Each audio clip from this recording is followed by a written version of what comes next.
Line Levitt says it was an admiral, not War Secretary Pete Hegseth, who ordered the second strike on a suspected drug boat, reportedly as survivors were clinging to the vessel. The strike conducted on September 2nd was conducted in self-defense to protect Americans in vital United States interests. The strike was conducted in international waters and in accordance with the law of armed conflict. There's been a bipartisan call from the House Armed Services Committee for a full accounting of that incident. Levitt says there have been multiple bipartisan briefings to Congress on strikes related to Venezuela, and that Hegseth spoke with some members of Congress over the weekend. Outside State Supreme Court in New York City, supporters of an accused assassin. No healthcare, no peace. No healthcare, no peace. This as Luigi Mangione is inside the court where his defense attorneys are arguing some evidence should be tossed out. He's accused of gunning down a healthcare executive last December. A judge in New York has listened to a police sergeant, a 911 operator, and a surveillance video technician about the process of locating Luigi Mangione in a Pennsylvania McDonald's after United Healthcare CEO Brian Thompson was shot and killed in Manhattan. Mangione's supporters gathered outside court, including Jonathan Cardell, who said Mangione wasn't properly questioned and a notebook was taken from his bag without a warrant. This person's rights were violated, that they weren't Miranda-ized, that, for example, the notebook was called a manifesto. That's leading. So I think that we're going to have some success in getting stuff thrown out today. In court, the judge heard the 911 call from the McDonald's manager reporting that someone matching Mangione's description was there in the restaurant. Fox's Jessica Rosenthal. That hearing expected to last for several days. There is no trial date for Mangione yet. An hour to the close on Wall Street, stocks remain in the red. The Dow down more than 300 points. America is listening to Fox News. An official message from Medicare. Medicare plans change from one year to the next. And this year, it's important for you to review your current coverage and compare all your options during Medicare open enrollment. Compare health plans, drug coverage, and costs. See if you can save some money, and don't forget to make sure your drugs are covered. Open enrollment ends December 7th. Visit Medicare.gov or call 1-800-MEDICARE. Paid for by the U.S. Department of Health and Human Services. Julia owed the IRS thousands. I was paralyzed with fear. Then I heard a commercial for Optima Tax Relief. Optima Tax Relief is the leading tax resolution firm. A+ rated by the Better Business Bureau and experts in the Fresh Start Initiative. Optima Tax Relief settled my IRS tax bill. Call Optima now for a free consultation. It was amazing. Call 800-926-0155. 800-926-0155. Optima Tax Relief. Visit OptimaTaxRelief.com for details. I forgot to bring the microphone over. yeah. Look out. It's only me. It's only the Kimmer with Pete Davis, sidekick, producer, sports raconteur extraordinaire, the mechanical magler, flounder, Monday, back on the job, and it's freaking December. Holy criminy. It's December. Okie-dokie. Anyway, boys, here we go. Happy Monday. Hope everybody's doing great. And talk about your Thanksgiving weekend, holiday time. We'd love to hear your stories. And anybody have any fights over the dinner table on political stuff or anything? Anyway, whatever's on your mind. Here's a number, 404-741-1230. 741-1230. Kimmer, Pete, and Flounder. And, boys, around we go. Pete Davis, the Mountains of Macon. You got your winter hat on there. So I see there. It's a little brisk up there, is it? The Mountains of Macon? It's a little chilly. It's Christmassy up here. It's a lovely, soggy weekend and Christmas parades and nice little things. Oh, my goodness. And did you do any traveling? I know I'm not sure. I forgot whether you were traveling or not on this. No traveling. Just went to a little town and watched the Christmas parade. And it was just it was chilly night, but it was a lovely little town. Yeah. And Flounder and lovely Veronica, Mrs. Flounder, how was your Thanksgiving? You had a couple of days off? Yeah, it was very relaxing. I'm trying to remember how to work this board again. Yeah, isn't it funny? You know, when you go, that's why nobody in this business takes more than a week off. Yeah. That's true. But it was very relaxing. Very nice weekend, or a very nice week, may I say. Excellent. And are you? I did some Christmas decorating on my deck. And so I have my candy canes. I have 3 big candy canes over my deck. And you also have some colored lights I saw on your Facebook post. And I have colored lights I put up there, and I draped them over and nailed them up there a little bit. And so I got my full Christmas. I have a little Christmas area in my living area of my place, and I have a little Santa Claus, and I have some bears climbing a Christmas tree, and so get the total Christmas spirit, Eric. That's my story, and I'm sticking to it. Anyway, so boys, how you doing? Everything all right? I mean, anything exciting happening? Now, of course, and by the way, Holy Crap at Sports coming up a little after 5 o'clock. And of course, the big story that everybody's talking about is freaking Lane Kiffin. And frankly, even I couldn't help it. And I don't know Lane Kiffin. I mean, I know this, but still, I mean, I'm a sports fan, but I'm not a sports, reporter type guy. So I know Pete was going nuts, especially since it involved Ole Miss. But again, you almost couldn't help it, from Thursday on, all of a sudden, Thursday, Friday, Saturday, and the Lane Kiffin story, and the reaction, holy crap. And we're going to have one of my favorite guys, I can't remember his name now, the bald head guy with the black glasses on ESPN. Scott Van Pelt. Scott Van Pelt. You're going to hear from him later on. And also, Pete, I bet you know all about this. I watched, might have been last night or this morning. I think it might have been early this morning, watching a replay of ESPN. And they had, I don't know whether it was on with that little Mina chick or that little Heather chick, but it was that bald-headed guy with wire rim glasses who they threatened to take off the air because he may run for office. I can't remember his name. Paul Feinbaum. Feinbaum. Man, did he unload on Lane Kiffin. Well, this is a lifetime of him doing this. I know. He did this in the NFL. He did this at Tennessee. He did this at Southern Cal. He's doing this again. In fact, Weinbaum said, I said, you're probably surprised that I'm not being more dramatic, but I've been talking about this guy for 20 years or something. It was freaking hysterical. I mean, holy smokes. I mean, the reaction is... he basically had rehabilitated his image over the last 6 years, where he seemed like he'd become a decent person, a decent family man. He'd stopped drinking. He'd done everything he was supposed to. He was doing a great job at Ole Miss. It was some of the best seasons they've ever had since I was a kid, and Johnny Vault was the coach. And what does he do? In 2 weeks, he destroys all that hard work in 2 weeks. And run for the national championship. I know. I mean, even Rick Pitino is calling him out. I know. I saw that. Basketball guy. Yeah, they don't do this in the NBA or in college sport. Oh, really? He has single-handedly become the biggest villain in college football. And LSU is a pariah now because and it's really not their fault because they were just going for another coach. They want another guy to get another coach somewhere. They got to, they put themselves in that position by how they screwed over the one they had before. Yeah. But and then the Kentucky coach gets the axe and a quick $60 million or something.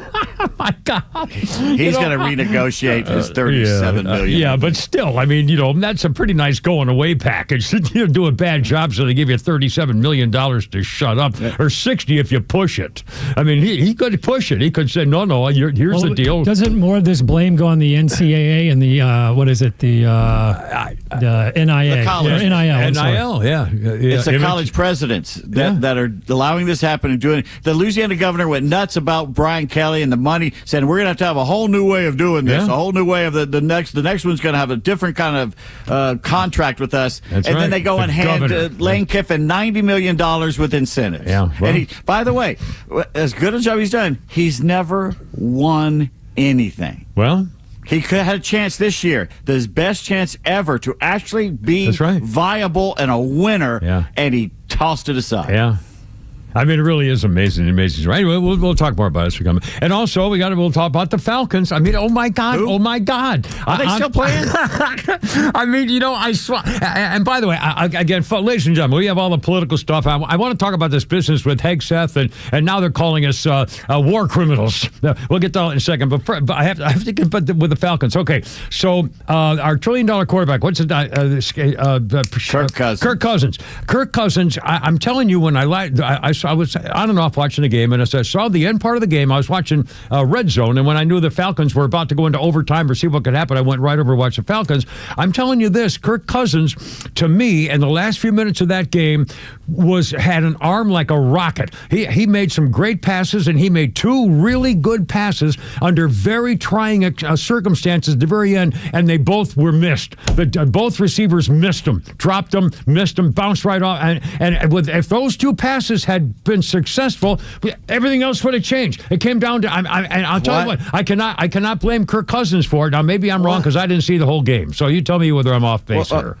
First of all, yeah, they've been 5-7. Woo-hoo! That would have been just great. Well, I know.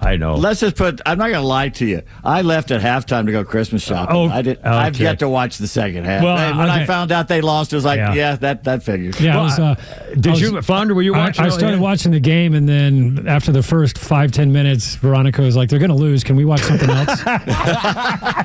Yes, dear. And again, you did the right thing. Right again, my darling.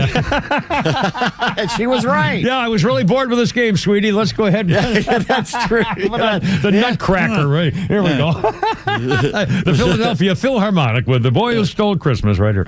Let's go to Walmart. Yeah. Okay. We should go to the Container Store. Look for curtains or, Do not tell Veronica the Container Store. No. You got to draw the line somewhere.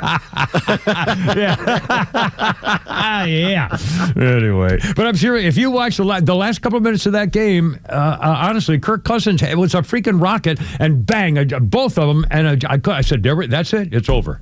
Now, did it look like an obvious drop? Like maybe? No, they just missed him. It's just like they had guys all over him. I mean, it would have been a really good catch, but these are pros. These are the catches you have to make under, and it wasn't like, had a guy in their face, but they were Falcons. But again, let's don't say professional. I know. Well, again, I was very disappointed. I thought, my God, there's 2 in a row. I mean, it was right in that last couple of minutes. So I was very disappointed. Let's put the Jets are one. I mean, we've been known this for years. The Jets are one of the worst teams in the NFL. They always are, and the Falcons just lost to them. Yeah, I know. And you tell me that the Falcons don't have better talent than the Jets. I know. There's no, I don't understand it. I don't know why. I don't get it. You know why? Well, the idiot coaches they keep hiring. I guess. And keeping. Why can't they be creative? Like, I saw so many, even in the college guys, there are so many incredible plays where they get people open. How can you can't do that? I don't know. I'll tell you now, Arthur Blank, as brilliant as a man he is, it just proves the old adept that you be as smart as hell, but there's always one weakness, and his weakness is a professional football owner. The man doesn't know what he's doing. He's surrounded himself with people who don't know what they're doing. They look good, they talk good, but it's what you do. And they have some players. I mean, we get some players. We have a few key players. We got players. Yeah. There's coaches that if it wasn't Arthur Blank owning it and Rich McKay there and that whole Atlanta Falcons curse on them, would take this team in a heartbeat if they could put them in another uniform. Yeah. And again, the defense, I mean, once in a while, those guys, I mean, the defense swarms and sacks. I mean, I think way up in the NFL. And by the way, what is it? It's either Detroit or Indianapolis is leading the league in more sacks than anybody in history. Well, how come the other people can do it? I don't know. It's the same. They still gave up 27 points to the Jets. I know. I know. And that's the other thing. I mean, how could they give up all that to the Jets? And then still, once in a while, they look like they run everything, but because of that wonderful defense. And then they're not very big. They're not like the biggest, strongest defense. They're very quick, and they're quick to the quarterback, which we'd love to see. Yeah. Anyway, well, Kimmer, Pete, and Flounder, how you doing? Happy Monday. We had Thanksgiving. I'd love to talk to you about it or what's coming up for Christmas. It's holiday time, and we got we'll talk about Trump and war and the war criminals. I'm telling you, I wrote a lot of notes on this stuff all weekend long about what the Democrats have done, and they're pulling it off. Now the latest is a war criminal coming up. Kimmer, Pete, and Flounder, 314 on 106.3. How's it going? If you listen to Extra, share it with a friend. It's how we grow and how we can reach everyone in the Atlanta community that believes in the American way of life. If you value the station, help us grow by telling someone about the Extra 106.3 app. Well, ho, ho, ho, it's only me, it's only the Kimmer, and if you have your family rolling into town for the Christmas holidays, you know they're going to judge your house like it's in some kind of Christmas movie. Well, that's okay, but maybe they'll notice those cloudy, drafty old windows you've been putting off replacing. Well, I got some great news for you. My buddy Jeff, Peach State Windows, known this guy for 25 years and his lovely bride. A real holiday deal for you right now. You get 8 premium Energy Star double-hung replacement windows installed for just $39.95. That's 8 windows installed for under $4,000. Unbelievable deal, especially compared to what those big national guys are charging. Top-tier, high-energy efficient windows make your home look sharp, feel warm, save you money. Family-owned team been doing this for decades in Georgia. They know our homes and our weather. PeachStateWindows.com. Here's that number, 770-485-8011. It's the holidays. Jeff's offering 0% financing for 12 months. How about that deal? At 8 premium windows installed for under $4,000. PeachStateWindows.com. I am Michael Green, chef and third-generation owner of Matthew's Cafeteria, located on Main Street in historic downtown Tucker, Georgia. We have been serving Southern comfort favorites since my grandparents opened the doors in 1955. 70 years later, Matthew's is still preparing those same recipes. Come in today, grab a tray and sit down to award-winning fried chicken, turkey and dressing, hand-peeled mashed potatoes, and made-from-scratch biscuits, pies, and cobblers. Serving breakfast, lunch, and dinner 6 days a week. Come and see us today and experience the Matthew's way. With the holiday season quickly approaching and road trips back in vogue, now more than ever, convenience becomes a must-have. At RBM of Atlanta, we embody this definition. Convenience is our middle name. Meet the RBM of Atlanta Mercedes-Benz pickup and delivery service. It gives you back time and money. Does your Mercedes-Benz need service? If so, we'll pick up your vehicle that's requiring service from your home or office and bring it back to our dealership for those services. And once the services have been complete, we'll bring your Mercedes-Benz back to you. With over 100 appointments available every weekday, over 50 appointments on Saturdays, and more than 200 courtesy vehicles in our fleet, we're here to serve. We'll work around your schedule. We're here to save you time, energy, and money. RBM of Atlanta is a J.D. Power 2025 Diamond Dealer of Excellence for the customer sales experience. And we're proud to be Atlanta's Mercedes-Benz connection since 1964. Pickup and delivery service restrictions do apply. Ask your service coordinator or service advisor at RBM of Atlanta for details. Atlanta Braves single game tickets for the 2026 season are now on sale. Get your tickets for some exciting matchups next season and check out some fan favorite ticket packages like Hello Kitty, SpongeBob, Snoopy, and Father's Day Catch on the Field. Plus, snag the first giveaway of the season, the Drake Baldwin Rookie of the Year bobblehead on March 31st, presented by Coca-Cola. Visit Braves.com/promos to get your tickets. Atlanta Braves Baseball, we are Braves Country. Hey, it's Lowe's for Howard Brothers and Exmark. This Christmas, forget the sweaters and socks. Give the gift that keeps on mowing. An Exmark mower from Howard Brothers. Whether you're treating yourself or surprising someone who loves a perfect lawn, an Exmark brings pro-level performance and power all year long. And it looks great with a Christmas bow. Visit the Howard Brothers near you. The friendly folks there can help you find the best Exmark gift for everyone on your list. Merry Christmas from Exmark and Howard Brothers.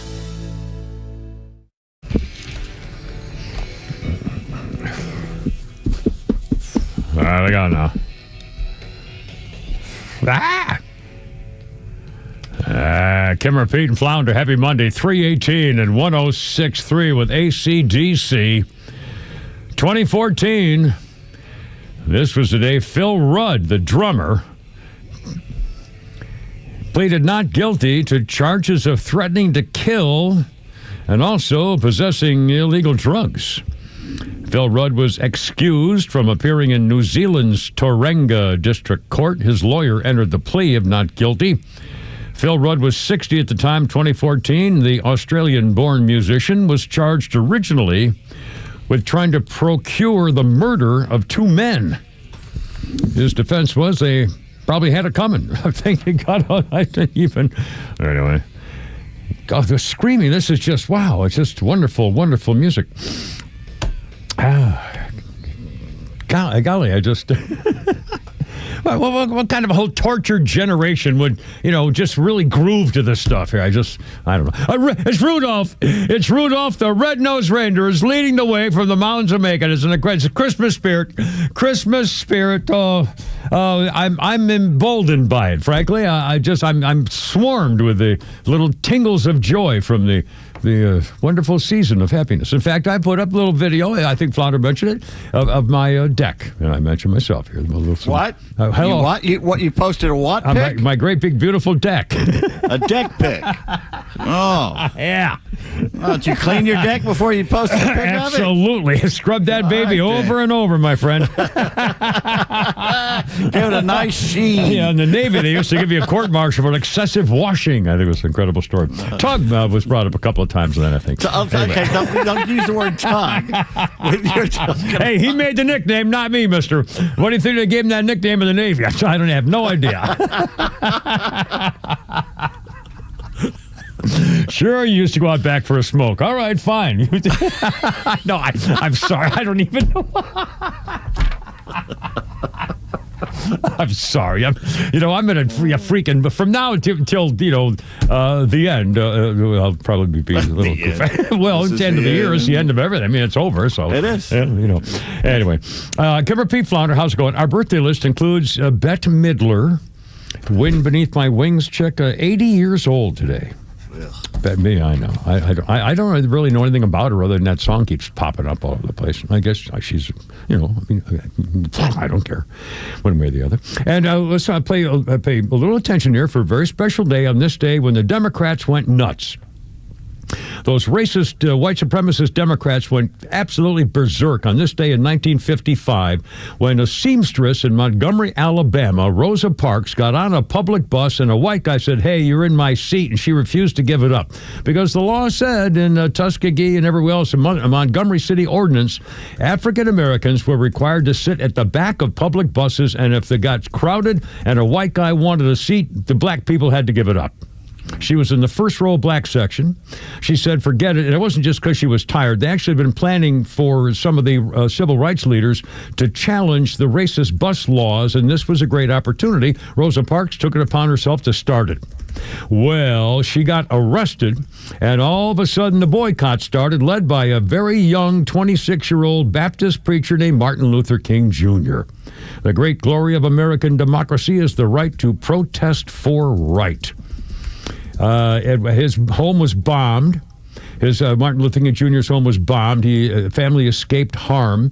The Supreme Court in 1956 struck down the Alabama law and Montgomery law on segregation being in violation of the 14th Amendment, equal protection for all.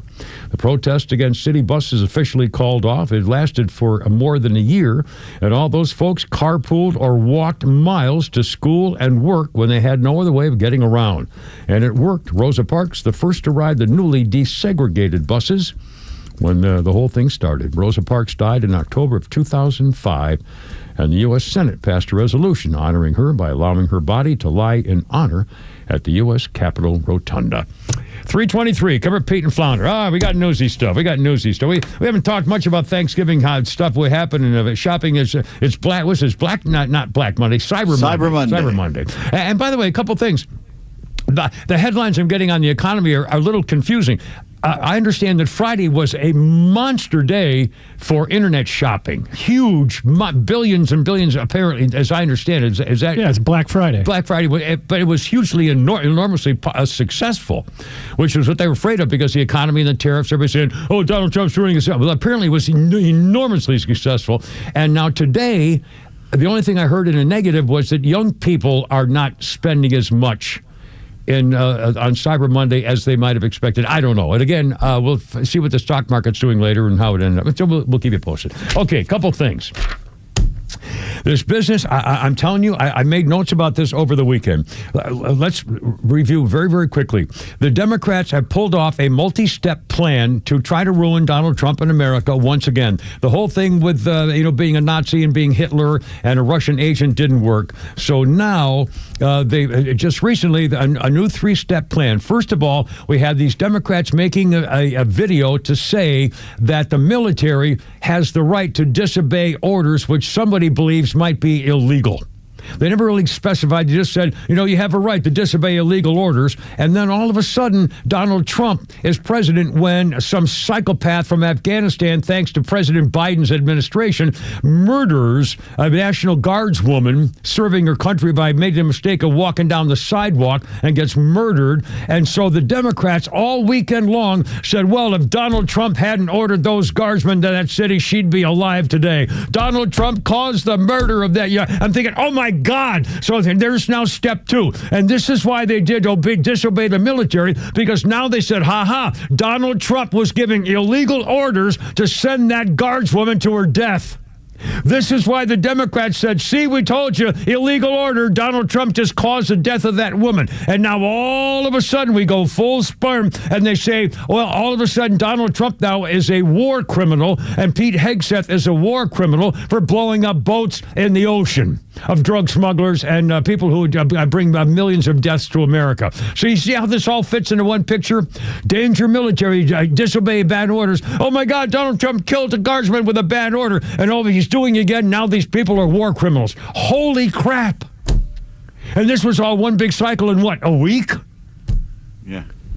Jesus. I mean, seriously, am I wrong? Have I got something wrong here?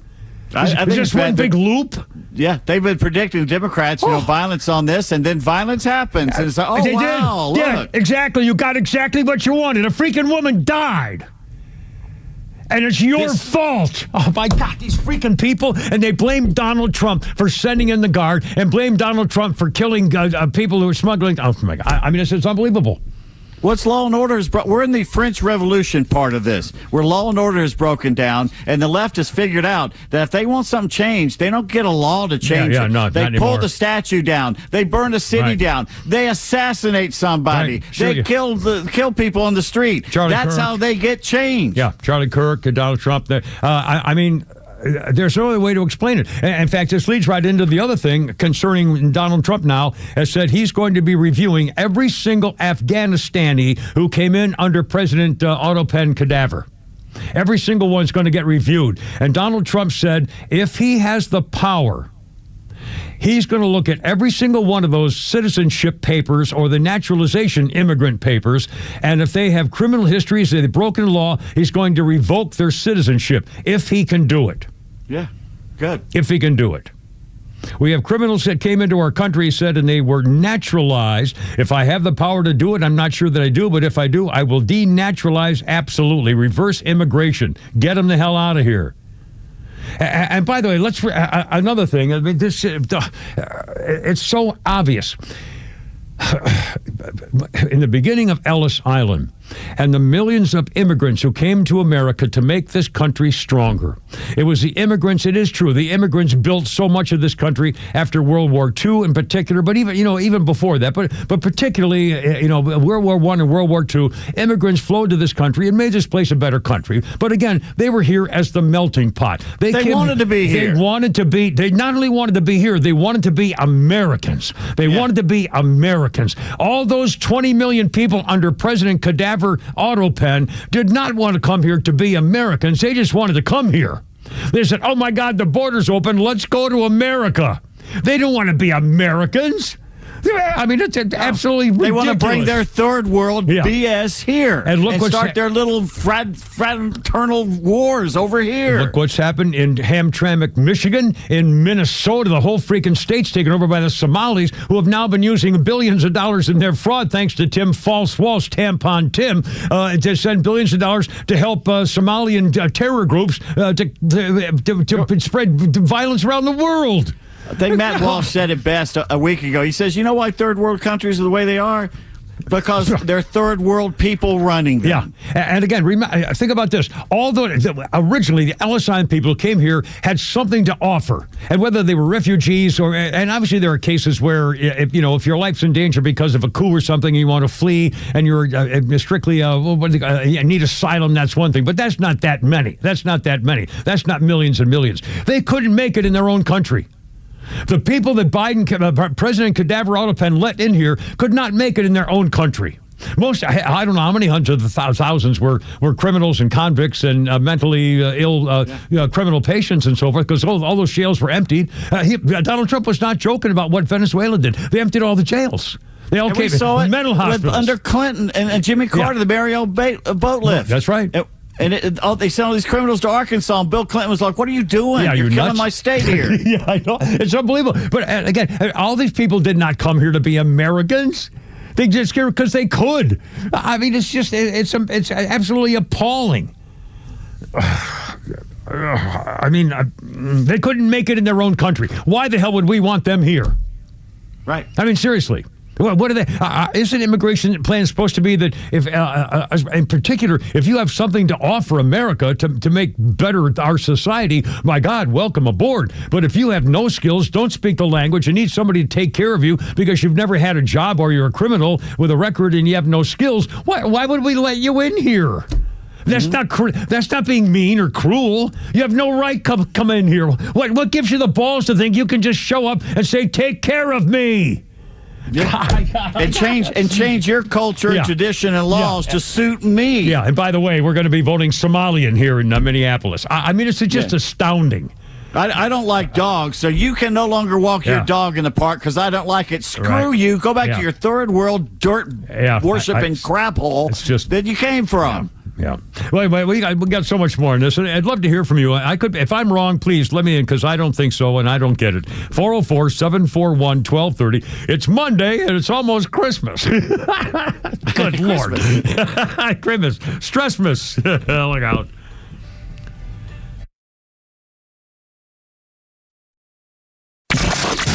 Wherever you are in Georgia, you can stream Extra 106.3 and crystal clear digital with the all-new Extra 106.3 app. Get Extra's live on-air stream in real time, or go back and listen to all your favorite shows, Neil Bortz, or original podcasts, no matter where you go. Grab the Extra 106.3 app now and start streaming. Hey, don't forget, great Christmas idea from Atlanta Safe House. Okay, it's my idea, but what a deal. Atlanta Safe House, home of the Kimmer Safes. Union Hill Road, they moved. Union Hill Road now in Alpharetta. And to celebrate, they have rebates and sales and all kinds of stuff. You never pay sales tax on gun safes, by the way, at Atlanta Safe House. Largest selection of Browning and Fort Knox safes in the American Southeast states. By the way, Browning was my first gun safe decades ago. And I'm serious when I say this. It's a Christmas time season idea for shopping thing for your lovely sweet lady. Okay, you get one of those little cute little safes, and then you say, "What are you gonna be a safe for?" Open it up, baby, and inside, some jewelry or something sweet, a couple of notes, and maybe what? I mean, come on, you're killing me here. And deals and rebates, and I'm telling you, and they've got safes of all kinds and brands and sales stuff. They have safes for bows and arrows and jewelry. They can build you a vault door. I'm serious, protecting your rights, and nobody's going to get your master reset code. And if you have a safe that's broken, they can fix it. If you want to rent one for a while, they can rent you one too. They have it all covered. It's Christmas shopping season. AtlantaSafeHouse.com. It's midnight and the phone rings. It's a loved one calling from jail. They had a little too much fun at the holiday party and got pulled over. Now what? Time to call A Second Chance Bail Bonds. A Second Chance will get your loved one home quickly. For 20 years, they've been helping folks with 12 locations across Metro Atlanta and Birmingham and are available 24/7. For fast, professional, discreet services, call 404-BAILOUT. That's 404-BAILOUT, or visit atlbail.com. A Second Chance Bail Bonds. It's better to know us and not need us than need us and not know us.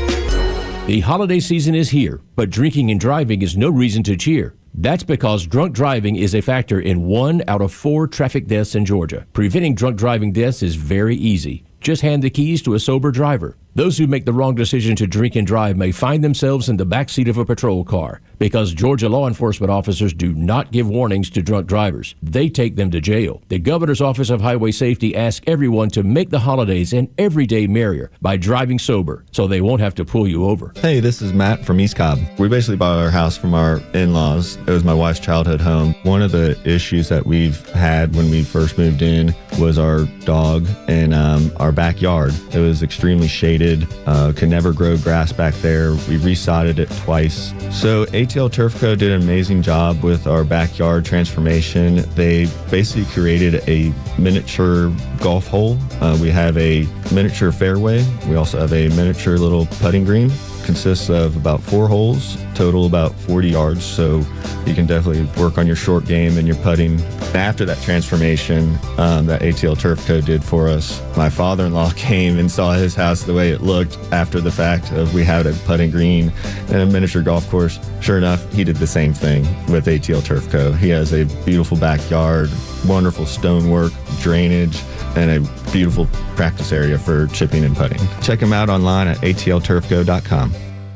It's here. It's called winter. Is your furnace ready to make sure you're warm inside and you keep the cold weather outside? Well, if you're not sure, you need to talk to the folks at Central Heating and Air Conditioning. Central Heating and Air is one of the few second-generation locally owned HVAC companies in Atlanta. With Central, you're not just a number, you're a member of the family. It's been that way since 1947, and it's still that way today. Give Central a call at 770-GET-HEAT or go to centralheat.com. Central Heating and Air Conditioning can fix what ails your house and possibly your family with home ventilation and air quality products. Central has packages designed around health using variable speed, fresh air ventilation, air purifiers, dehumidifiers, and more. Carrier products, carrier warranty, carrier peace of mind. Central Heating and Air Conditioning, your Atlanta carrier expert since 1947. Call 770-GET-HEAT or go to centralheat.com. That's 770-GET-HEAT, centralheat.com. We're smart, we care. We're Central Heating and Air.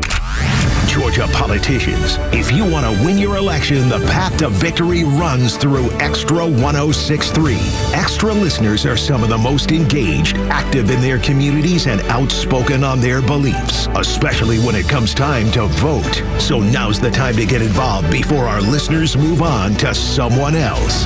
Tell the candidate you're voting for that if they want to win, the path to victory runs through Extra 106.3 FM and the Extra 106.3 app.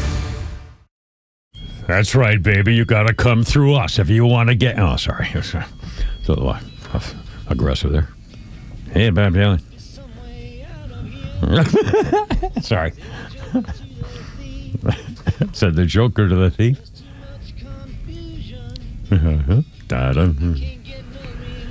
Oh, Bob Dylan, yeah, of course. It's 2013 when Bob Dylan was placed under judicial investigation in France for allegedly provoking ethnic hatred of Croats. Is it Croats or Croats? It's Croats, right?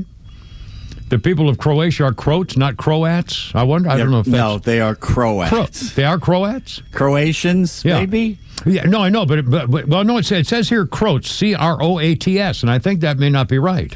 I think it could be. I think it might be Croat or Croatian. San Diegans. Remember, go blank yourself, San Diego. Liverpoolians. If you write it, he'll read it. No, but seriously, Bob Dylan investigating in France ethnic hatred of Croats or Croatians.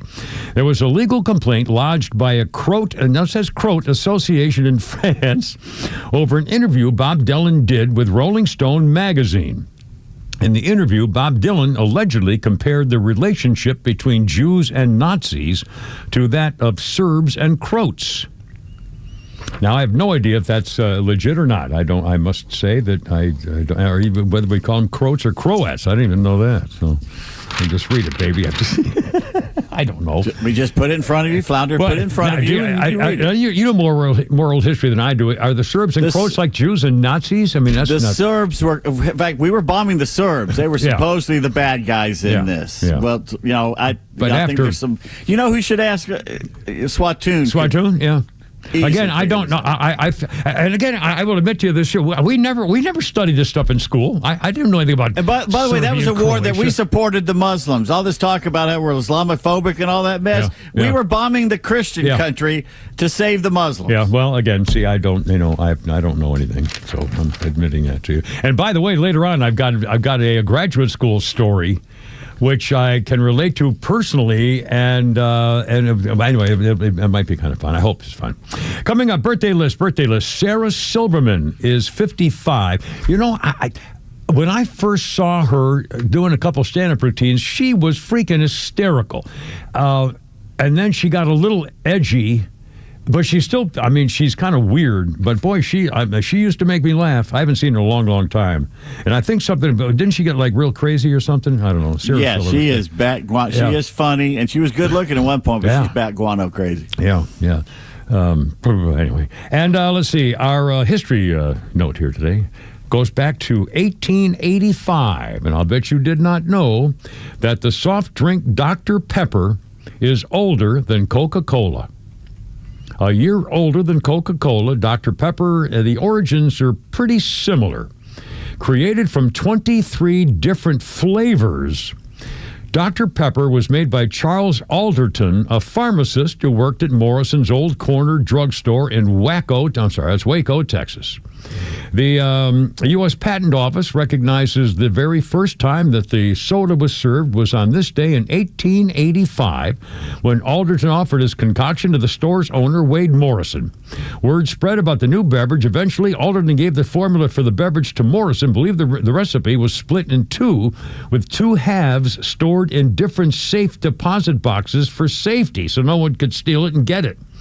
Dr. Pepper was introduced nationally during the Louisiana Purchase Exposition in 1904. Like Coca-Cola, early ads promoted the drink as an aid to digestion while also serving as an energy tonic. Despite what you've heard, the drink has never been made with prune juice, and while there are some theories, nobody knows for sure how Dr. Pepper got its name. Because it has a peppery flavor, I suppose. I mean, it's a peppery aftertaste to it. The old one, the old bottle, if you opened it up and it got up your nose, it would make you sneeze. It was... Yeah. Oh, and now, did they ever do the thing putting peanuts in Dr. Pepper, like peanuts and Coke or anything? Coke, that was mainly a Coke thing. Yeah. And RC Cola, too. RC Cola. Yeah, poor RC Cola. RC, that Tab? Tab, My mom would drink Tab all day long. I like RC, too. My mother drank Tab. Oh, yeah. God. It's horrible, too. Yeah. Oh. Tab and Merit 100s. My mother was Parliaments and Benson and Hedges. Oh, God. Because Parliaments had the recess filter. But it actually was a double, like a recess hole in the filter, so you didn't have to touch the actual little... Oh, God, anyway. I've got a pack of Lucky Strikes somewhere in my place, and one of these days I'm going to pop it open and fire You've had them for so long they probably disintegrated by now. They probably just fall apart. Yeah. In fact, I should do a video of what the hell's actually in the pack, because it's got to be years old. My old buddy Mike Summers, I sent him to me years ago, like a birthday present, as I recall, or maybe pre-Christmas. Anyway, all right, Kimber Pete Flounder, 404-741-1230, 741-1230. Okay, I'm going to pick with Donald Trump. A couple things. The podium princess. Oh, I'm sorry, I shouldn't have said it. I'm going to settle down now. Yes. Ms. Caroline Leavitt today did a press briefing at the podium, and she mentioned a couple of things. One, that we mentioned that Donald Trump is still absolutely behind Pete Hegseth, and Pete Hegseth is not a war criminal, neither is Donald Trump. And she mentioned that the person who gave the order to fire a second shot was an admiral in charge of the event. And whether of course, the original story was that there were some speedboat carrying 11 Tren de Agua narco terrorists. This first strike left a couple of people clinging to wreckage, and apparently an admiral ordered a second strike, and that was a ball game. I don't have a problem with that. We're at war. I mean, didn't we declare war on the narco terrorists? I mean, and you have to assume they're armed. So if you're on a boat, I don't know whether it was a drone strike or a long. I mean, I don't know whether it came from. Doesn't matter. You have to assume that they're killers and armed, and they're going to defend themselves. My God, you don't think they would fight if a Coast Guard boat showed up and they wouldn't fire back? Screw them. They're armed. They're terrorists. You're at war with them. I don't have a problem with that. Now, obviously, it's not the same as, lining up prisoners and shooting them like the Nazis did and putting them in a ditch and stuff like that. That's not what we're talking about. Anyway, so she cleared that up. Donald Trump says he believes Hegseth. Hegseth just said it's all a bunch of crap. He never gave an order to kill the survivors. It's all lies. It's a media lie. And again, this is part of the Democrats' plan. They said, see, we told you, illegal orders. Donald Trump, illegal orders. He did it when he killed those people, and when he called out the National Guard, and he did it when he's killing these people in Venezuela. Anyway, I do have a problem with one thing Donald Trump... I'm sorry. Caroline Levitt also mentioned a Newsy Things update today, included that some slime bag from one of the mainstream media places was complaining that Donald... first of all, Tim Walsh was saying, Donald Trump says I let all the $1 billion go to the Somalians. Release your MRI. Release your MRI. And so Donald Trump had something to hide with an MRI like Biden did for all those years. So Donald Trump says, release it. Go hell. I don't care. So they release his MRI. He's doing great. It was on his abdomen and his cardio. And Donald Trump is very healthy. So there, Tim Walsh, false Walsh, you freaking phony. I never forgive him. Weapons that you carried in war, please. Bitch slap that guy down the street. Anyway, I do have a problem with one thing about Tim Walsh that Donald Trump said when he used the word retarded. Now, two things. It is a legitimate word, and it used to be that it happened when it was used in school, when there were kids who were mentally disadvantaged. I don't pick the right term, and they were when their brains weren't as developed as others, and their brain growth had been retarded from its normal path. So the word retarded made sense at the time, and for years that's what it was. If a child was slow and couldn't learn things and had trouble, mentally being an accomplished student, they was called retarded. They were classes for the retarded kids, and it wasn't shameful. It was just what you had to, make sure they were taken care of. So you had to identify them so you knew what help they needed, stuff like that. Well, that's now all of a sudden then, for years and years and years, and this is when I started getting upset with people, including young people, and I would correct them, much to their embarrassment and mine, but I would try to apologize as I did when all these, especially young girls. How many times, maybe not lately, but years ago, over and over and over, oh, that's so retarded, man. Oh, man, that's so retarded. And they would use the word retarded to mean something totally different. And it was offensive because there are people who are retarded. And if you've ever known, people who have mental deficiencies, my God, there's a reason. And so, you don't say that kind of thing. So Donald Trump actually said that Tim Walsh was retarded. Social media over the weekend, he blasted false Walsh for allowing hundreds of thousands of Somali migrants into a state. And then, you've heard about the $1 billion fraud of Minnesota taxpayers used to support terrorism around the world because the Somalians are running everything there.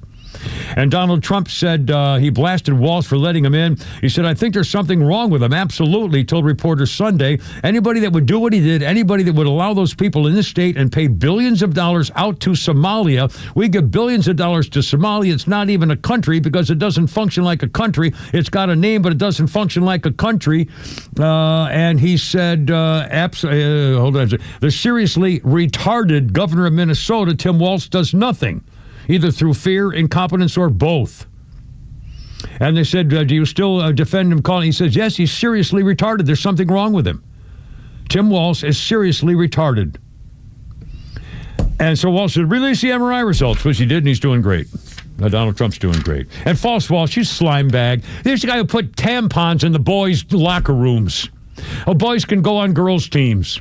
He had a think line so neighbors would call and tattletale on their neighbors if they were outside without a mask. Remember that? We played the sound bites of those things that happened. I mean, this guy's a disgrace. And then he turned his back on his unit, the National Guard, when they were going to war. He said, sorry, I got to run for office now. And then pretended he went to war with weapons of war he carried. Freaking phony. He should be bitch slapped every time he shows up in public by a real veteran. I mean, seriously, God, how much fun would that be? Governor Walsh, right? Yeah, bam, bam, wham. Hey, there you go. Nice to see you, punk. Oh, God. I'm getting excited. I think I'm going to go to Minnesota this weekend and see if I can't find him. Anyway, 347, Kim repeating. No, I had Christmas spirit. Everything's fine. Happy Monday. How you doing? Oh, it's a beautiful day in the neighborhood. Oh, sorry.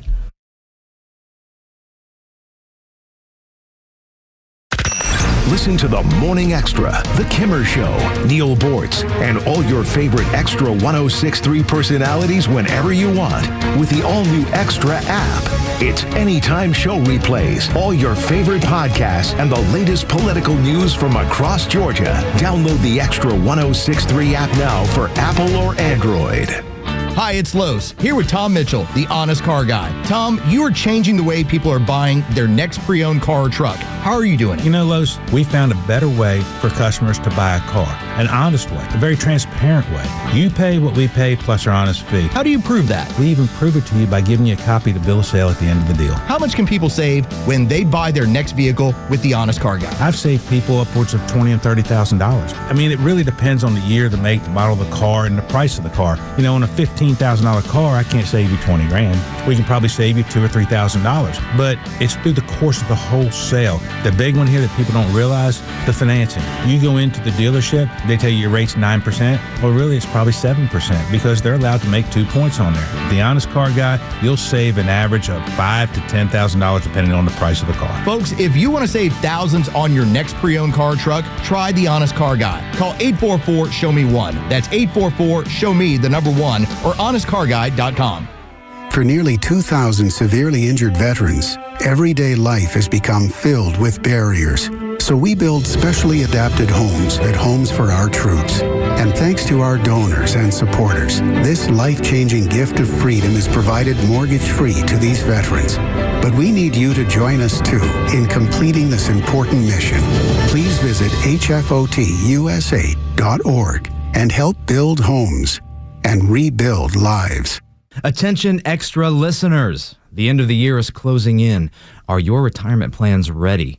We at Master Plan Retirement Consultants are holistic retirement planners, including income and growth planning, tax strategies, and estate and legacy planning.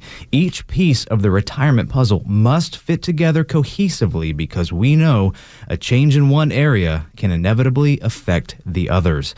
Our boutique team serves you with fiduciary care, ensuring every step moves you closer to a confident, sustainable retirement.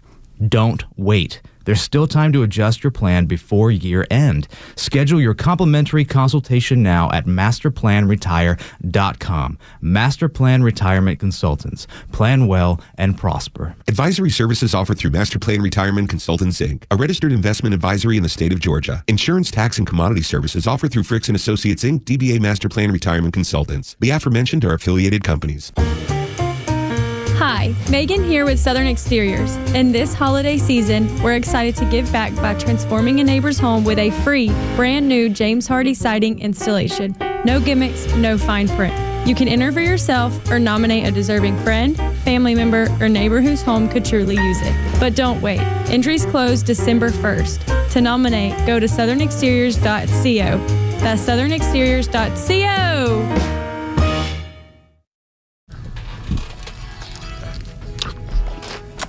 Here we go now. Everything's fine. It's going to be great. It's almost Christmas. Bum, bum, bum. Easy going. This was a day in 2012. San Diego Mayor Jerry Sanders declared Peaceful, Easy Feelin' Day in honor of Jack Temchin, who wrote the Eagles hit in the city. The ceremony in San Diego took place at a hot dog joint called Wiener Schnitzel. That's where the guy wrote the last verse while he was waiting for his order. This guy Templin was presented with a golden wiener at the event for Peaceful, Easy Feelin' Day. Dun, dun, dun, on the ground. The Eagles, what a group, a super group. Birthday list with Kimmer, Pete, and Flounder. Let's see, we'll do this guy, Nestor Carbonell. I don't know who he is. Nestor Carbonell's 58. You may know him as Richard Alpert on Lost. Yankel Flores on The Morning Show. Sheriff Alex Romero on Bates Motel. And the incredibly bushy eyebrows guy from The Dark Knight. He was the mayor of Gotham. He was also Batmanuel in The Tick.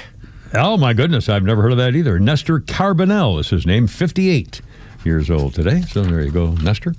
And, wow, hold on. Here we go. On this day in history, 1994, televangelist, former leader of the PTL Club, Jim Bakker, is released from prison after serving 4.5 years for bilking his followers out of $158 million. In his 1990, in fact, I remember when he said the devil took the money.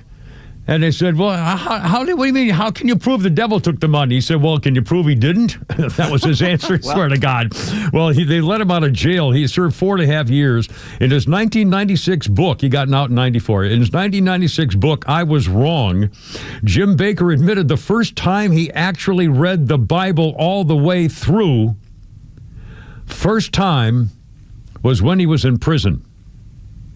And Jim Bakker realized, golly, I took some passages out of context there to support my prosperity theology.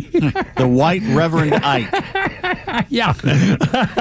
Remember him? Reverend Ike, oh my Out of God. New York City, the Reverend Ike. The Reverend Ike. And who's the other one who's the money minister? There's another, Georgia was a Georgia famous guy. That fake prophet from Houston. Yeah. Oh, What's his name? Oh, I can't remember. Osmond? Oswald? Pepperpot? Or something? Oh, God. Joel Oswald? Oh, yeah, something like that. Whatever his name is. I don't remember. Anyway, 3:54. Kimber, Pete, and Flounder. How's it going? A couple of quick newsy things here. And Kimber, Pete, 404-741-1230 if you'd like to join us. Happy Monday. It's freaking December. I can't believe it. The appeals court in New Jersey said Alina Habba is not qualified to be the Trump administration U.S. attorney from New Jersey. And so they're saying the judge admitted, this is a second panel now saying she can't serve. They say, we know the administration is frustrated by the legal and political barriers to getting appointees in place. That's because of the Democrats. In efforts to alleviate the candidate for U.S. attorney to the role of acting U.S. attorney shows the difficulties, yet it's not allowed. We need clarity. What happened was, you saw Alina Habba. She was Donald Trump's attorney when he was going through the original cases as his defense attorney. Then he appointed her to U.S. attorney temporarily. You can do that for 120 days. She was sworn in March for 120 days, but a panel of federal judges voted not to extend her term, and they elevated somebody else to the post. When Pam Bondi became attorney general, she fired the new girl and put Habba back in. Well, the court said, no, you can't do that. So she's out, and now here we go again. So now, once again, lawfare, judge fair, blocking Donald Trump from doing what he wants to do. So they're going to have to get another U.S. And here we go. This is what exactly what this 4 years is going to be. Every chance they get. Yeah, now that we've showed you Lupa, now they're calling him a war criminal. Anyway.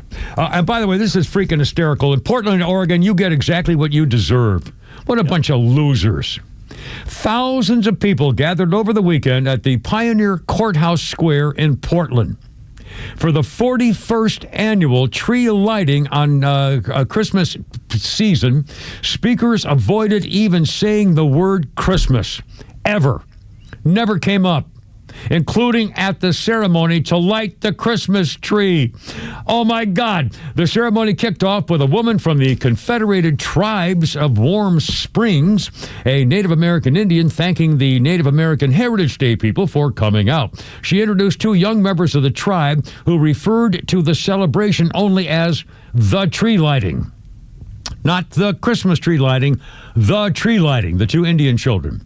Draped in a Palestinian flag, the woman used her stage time to lead the crowd in a Free Palestine chant. There are a lot of genocides going on, she said. Perfect time to bring this up. Can I get a free Palestine, free Palestine? And then they sang Strong Woman's Song, along with the two young children. A reaction. They can't even say Christmas tree in Portland. And now we're going to light the tree? What? It's a Christmas tree. It's always been a Christmas tree. It will always be a Christmas tree. I mean, Portland, Oregon, what's the matter with these people? Wearing the same flag the terrorists wear when they kill Christians and Jews and anybody else that gets in their way. At Christmas. Jew haters at Christmas. Mm-hmm. I mean, lighting a Christmas tree and Palestine Jew haters. Israel's just the tip of the spear. If they can get rid of Israel, guess who's next? Yeah. Us, yeah. That's why they're all coming here. They hate us. They're in here basically to destroy us from within. Yeah, they don't want to be Anybody walking around with that snot rag keffiyeh, anything walking around with that Palestinian flag or says Free Palestine should be descended upon immediately and shown the error of their ways. You know where they stand. Believe them when they show you and tell you where they stand. Flounder, we got a little Flounder's Funny back there. I'll bet you something coming up here. We got tweets coming up later on with that. Let's see here. Yeah, we do. Something here probably. I'll bet you. A little something here. I mean, I'd like to believe, but every ghost story is like easily explainable story. You know, they'd be like, oh, this hotel's haunted because one weekend the bartender disappeared while food in the restaurant. I was like, oh, I think he just threw a party with your stuff, you know? They're like, oh, this hotel's haunted because one night the owner was coming up the stairs. He opened the door. His wife was by herself and the window was open and a shadowy figure was jumping out the window. I was like, oh, I think you almost caught a guy breaking in your house, you know? And they're like, oh, no, that was the ghost of the coal miner who was in the basement. And I was like, it looks a lot like Gus, the dishwasher from Mr. Paul Morrissey. That's fairly amusing, I must admit. 359, Kira, Pete, and Flounder. Guess what the Oxford Dictionary's word of the year is? It reminds me of Dan Quayle, who once said he was asked what would happen if for some reason you were vice president and the president had to step aside. What would happen? And Dan Quayle said, I can sum up how I would take care of the situation if that happened in one word. That one word is be prepared. Yeah. Well, the dictionary word of the year, the word of the year is rage bait, which is two words, of course, and it's deliberately designed to elicit anger or outrage by being frustrating, provocative, or offensive on the web. And guess what? It's working, and it's a nightmare, and there's more on AI coming up, too. Kim, Pete, Flounder, it's Monday. Yes, sir, 106.3. How you doing? How you doing?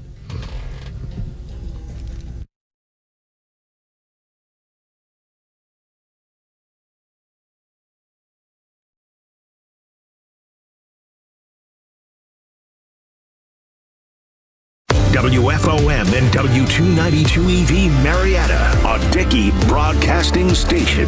This hour is presented by Atlanta Safe House.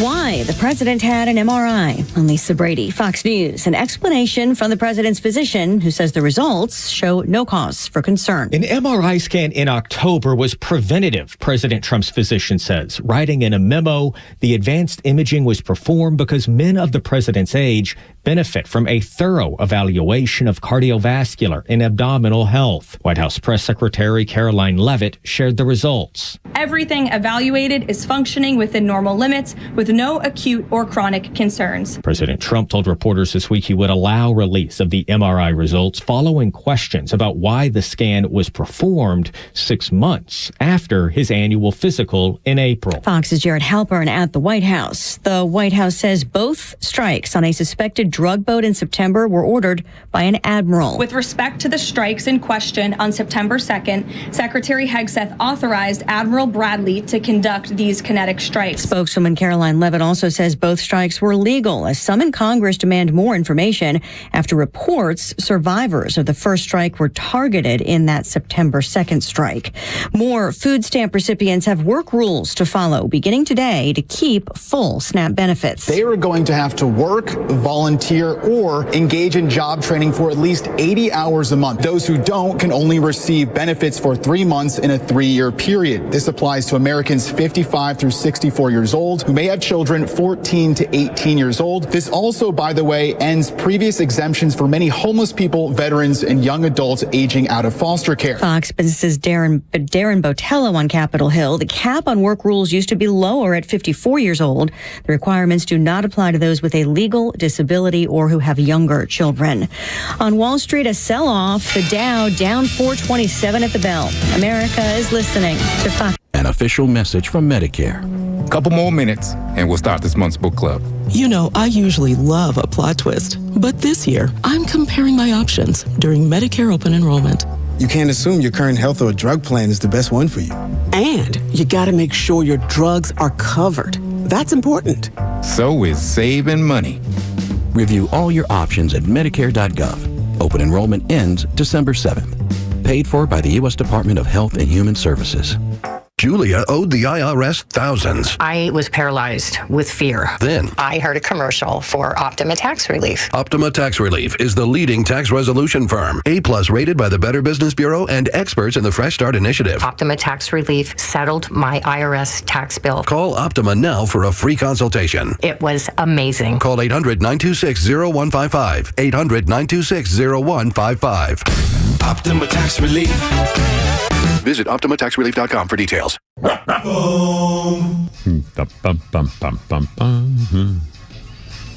There we go. Kimmer, Pete, and Flounder. Yeah, with Wham from 2008, Wham's Last Christmas.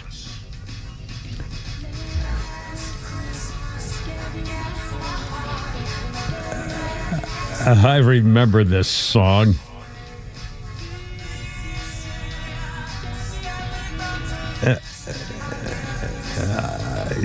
I remember this song. I didn't know this was Wham. I don't remember that. It was 2008. Wham's Last Christmas was the most played festive track of the last 5 years. The Performing Rights Society put that 1984 hit at the top of their chart of seasonal songs, just ahead of the Band-Aids' Do They Know It's Christmas? And I used to love that song. I think I have a Flounder put that on my magic music stick, if I remember or not. Do They Know It's Christmas? The Pogues came in third of seasonal songs, top hits, with Fairy Tale of New York, recorded with the late Kirsty MacColl, and first released in 1987 of the Pogues. Other featured artists on this list of festive track playbacks include Slade, Mariah Carey, what's that horrible song she did? Just Christmas? I don't remember. And Bruce Springsteen. Anyway, Wham, Last Christmas. I remember that. That was a pretty song. I like that song. Yeah, Kimmer P. Flounder, how's it going? A birthday list. Janelle Monáe is 40. It says here, singer and a rapper, and she came out as gay even though everybody told her not to. Or either gay or bi or something. She came out as something unusual other than what people thought. Janelle Monáe, isn't she somebody's daughter? Isn't that Keep Your Hands Off My Mouth daughter? Or no? Janelle Monáe? She's a pretty woman. Yeah. I don't know. Yeah, she's 40 years old. I thought she was somebody's daughter. Who's the daughter that was doing modeling with the guy who said, keep your name out my mouth? Would hit Will Chris Smith? Rock? Yeah. Don't Will Smith and his wife have a daughter that was posing, with grown-ups in bed or something, and really very provocative? And I thought that was her. Actually, that's not. No, that's not her. All right. Well, I'm glad I got that straightened out.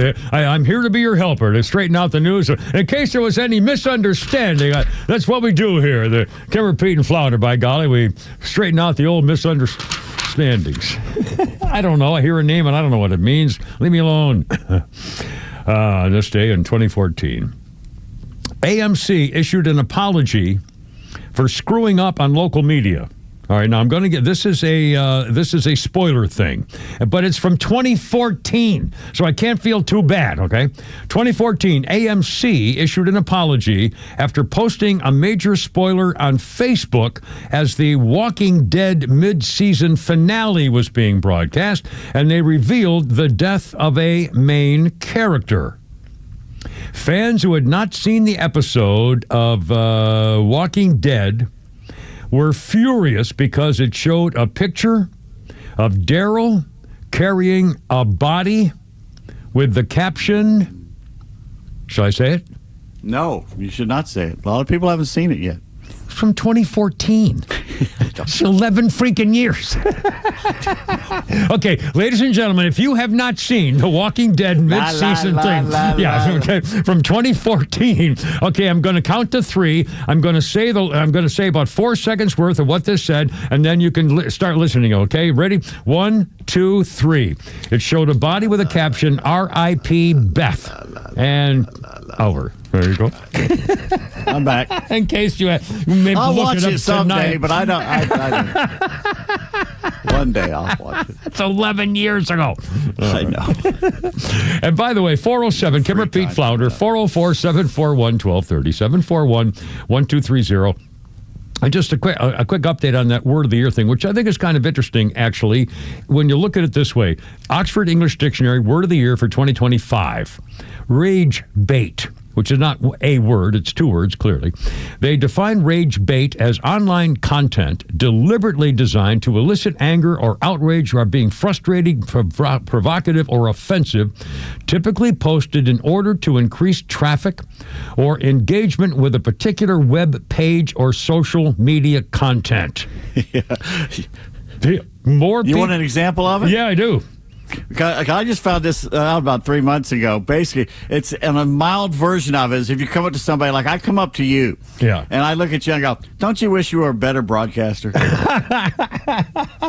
supposed to just trigger you and make you go, what? What do you mean? Well, but here's, and by the way, this makes her, of course, this is one of my point about the danger of the iPhone and yesterday's cigarettes again. But for example, this guy, one of these official guys here says, before the internet was focused on grabbing our attention by sparking curiosity in exchange for clicks.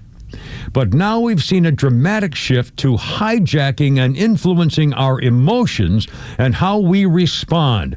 It feels like the natural progression in an ongoing conversation about what it means to be human in a tech-driven world and the extremes of online culture.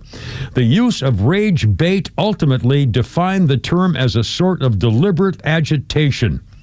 Shorthand for content specifically designed to evoke anger by being frustrating, offensive, or deliberately divisive. Rage bait won over two other short-listed words, aura farming, A-U-R-A, aura farming, and biohack. Do you know what these things are? Founder, do you know what biohack and aura farming are? No. Pete, have you ever heard of those? Yes, I've heard of. Aura farming, A-U-R-A farming, refers to cultivation of an impressive, attractive, or charismatic persona or public image by behaving or presenting oneself in a way intended subtly to convey an air of confidence, coolness, or mystique. Aura, A-U-R-A, farm. So you're pretending you have this aura about you that's you're putting on a than, face. You're faking yourself, yeah. Yeah. That's what's eminence front, as the Who sing. Yeah. Yeah, there you go. There you go. And the other word, biohack, suggests an attempt to improve or optimize one's physical or mental performance, health, longevity, or well-being by altering one's diet, exercise routine, or lifestyle, or using other means such as drugs, supplements, or technological devices. Biohack, to be better with all this stuff. These are just new words for the same old thing. Yeah. I mean, really. But just the way, I mean, the English language is very adept and mobile, so it really can create new things. I like that. And in fact, there's have an AI update here. In AI influencers now boasting personalities. In fact, I did this way. We did the examples of me talking to Grok, and when I had my fake AI girlfriend, now boasting personalities, backstories, and even making ill-advised decisions. And it's more than we realize now. A couple of quick examples. There's a woman named Atina Lopez, an influencer, makes over $100,000 a year. Globetrots between New York and Spain, has beauty brands, had her Black Friday favorite songs and plenty of thirst traps, but she's fake. She's not real, she's AI. She's part of the new breed, digitally created avatars, winning the battle for the public's attention. Chart-topping singers Solomon Ray and Breaking Rust are fake. The blonde bombshell Mia Zula, who stole the show at the Wimbledon tennis tournament, is not real. She wasn't really there. She just posted pictures of her. It looked as though she was there and doing a thing. She's an influencer, and it's all made up. It's not real. Not one thing. Part of it is real. This one girl, creative director at an AI agency called The Clueless, says, we used to do campaigns with humans, but this is different. You had limitations on time and how you can redo a photo. AI creations never have a bad hair day, never miss a note recording, always on time, never bitch, can never get messy scandals. Calvin Klein. This woman has done promo videos for Amazon, Calvin Klein, Prada, Samsung, YouTube. All AI influences, all fake. They have details about their childhood, what they do during free time, favorite movies, nemesis when she was little, picking on her as a kid, favorite foods, concert. I mean, it's unbelievable. How many generations do we go from these kids, us laughing about this, to kids growing up where they're influenced by these people to the point that they follow every single thing they do and believe it and want to live their life like these imaginary beings, to the point where we worship them. Well, not only that, they're perfect. Yeah, that's exactly what happens, because your AI friend is now going to be a really great friend who does exactly what you need in a friend. Yeah, I mean, you're not going to have a fight with an AI friend because they won't fight you. I mean, it's just unbelievable. I'm more afraid of listening to them. You know, if they start telling you what to do, you'll respect them. You base your life on them. You'll believe them. You'll respect them. You'll say, boy, this guy really got it in for me. He's my best interests are his best interests or hers or whatever. Absolutely. And again, AI is going to say, well, ask AI because that doctor at AI knows more than your, the psychiatrist down especially. The street. Yeah, that's right. Yeah, if they help you through something, you go, everything they say, because think of all the humans now that do whatever their psychiatrist tells them to do, their therapist tells them to do when they're in therapy. Yeah. And that's how reliant they are on them. Oh, something happened. I stubbed my toe. I got to call my therapist. Imagine if that therapist is perfect for you. In fact, Glenn Beck had a therapist on today talking about how therapists in America are screaming liberals. The more education you tend to have, the more screaming liberal you tend to be. And he said there's got to do something about all these therapists in America giving really bad advice to try to solve people's emotional problems. I have an idea. Yes, sir. We should send you to a psychologist and see what they say. I like it. Kimerson secret tape recorder. The Kimerson secret microphone. That work again. I love it. 3-4 is a 4-5. It's a 414 now. 414. Kimmer That's what I need to see a shrink.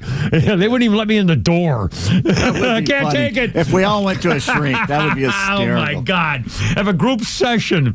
I can't help you people. I can't help you people. Let me out of here. Get out of my office. Help. He's got a gun. He's got a gun.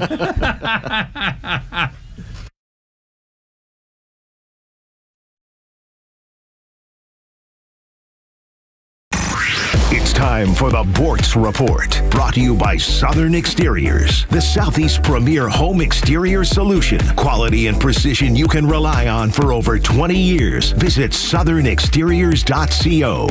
I know I've complained about this before, but it's really irritating how much the media in this country will deliberately or carelessly lie, all in an effort to promote a certain, usually leftist agenda. For instance, it doesn't take any research at all, a third grader could do it, to know that this country was not supposed to be a democracy. The word does not appear in the Constitution of any state or the Constitution of the United States or the Declaration of Independence. Our founders hated democracy. And the media knows this, but they continue to promote the idea. In another commentary, I guess, I'll tell you why they do this. Another one, racism. These professional journalists and headline writers should know it's easily discoverable, the definition of racist or racism. But they continue to abuse that. Why? Because it is in their interest in promoting their agenda to keep black victimization on the table in America. Fuzzy Zoeller died. He's a professional golfer. Great guy. Funny. Here's just one of the headlines. Fuzzy Zoeller, two-time major champion, haunted by racist joke about Tiger Woods, has died at 74. Racist joke, my Obama. What did Fuzzy Zoeller say? He wondered if Tiger Woods would serve fried chicken at the Champions Dinner the year after he won the Masters. That was supposed to be racist? The definition of racist, which the progressive media ignores, is the belief in the inherent or genetic inferiority of one race when compared to another. Suggesting that somebody likes fried chicken does not mean that some race is inferior to another. I'm sick of it, but the media will keep doing it. It promotes their agenda. Neil Bortz, Extra 106.3. Hi, Megan here with Southern Exteriors. In this holiday season, we're excited to give back by transforming a neighbor's home with a free, brand new James Hardy siding installation. No gimmicks, no fine print. You can enter for yourself or nominate a deserving friend, family member, or neighbor whose home could truly use it. But don't wait. Entries close December 1st. To nominate, go to southernexteriors.co. That's southernexteriors.co.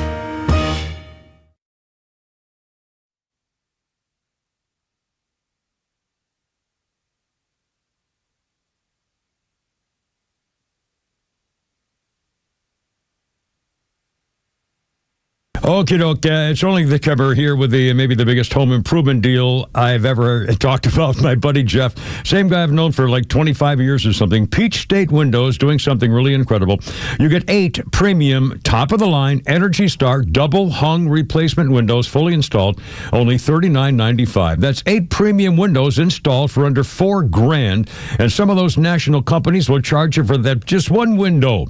How about Jeff's family-owned business? Been doing this in Georgia for 50 years. They know Georgia, heat and storms and construction, the codes. These babies are efficient, airtight, strong, built for our homes. You don't have to put it off any longer. Losing money every month, maybe those drafty panes are leaking and cloudy and PeachStateWindows.com. And here's that number, 770-485-8011. 0% financing for 12 months. You can upgrade your whole home without touching your savings. Call and make the uglies go away. 8 premium windows installed for $39.95. PeachStateWindows.com.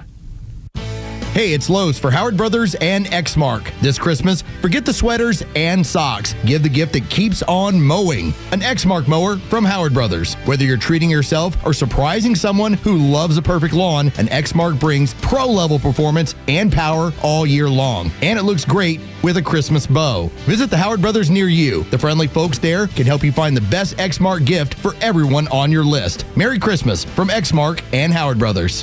Faith, family, freedom. These are the cornerstones of America and the foundation for a successful life. But today, all three are under attack. Crushing debt, out-of-control spending, and reckless policies in Washington are threatening your savings, your retirement, and your future. Hi, this is Glenn Beck. The only financial advisory firm I recommend in Atlanta is Nicholas Wealth Management. David Nicholas and his team believe protecting your money is about more than wealth. It's about defending your faith, your family, and your freedom. If your hard-earned retirement is left exposed to market chaos, higher taxes, or inflation, what happens to the life you've worked so hard to build? For over 20 years, David Nicholas has helped families right here in Atlanta fight back with retirement strategies built to better withstand uncertainty. Call Nicholas Wealth Management today, 404-890-5606, or visit nicholaswealth.com. Aim to safeguard your future today. Nicholas Wealth is an independent financial services firm that uses a variety of different investment strategies. This is Jonathan Geller at D. Geller & Son Jewelers with my dad, Mike. And Dad, how do you know you've got the right gift before you give it? You get it at D. Geller & Son. We've been helping Atlanta get it right since 1939 with real jewelry experts to walk you through Atlanta's best selection. Whether it's silver and diamond stocking stuffers for $95, diamond hoops for $13.95, or one-of-a-kind showstoppers. For the best selection, best quality, and best value, trust D. Geller & Son in Kennesaw, Sandy Springs, and online at dgeller.com.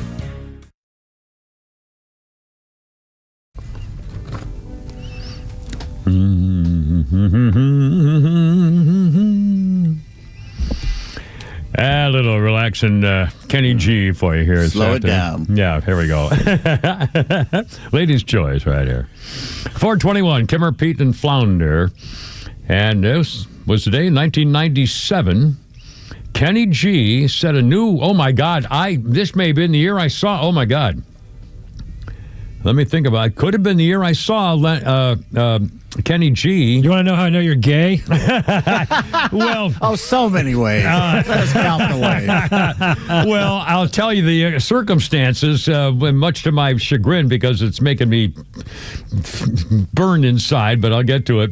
1997, Kenny G set a world record when he held a note on his saxophone for 45 minutes and 47 seconds without taking a pause in the sound.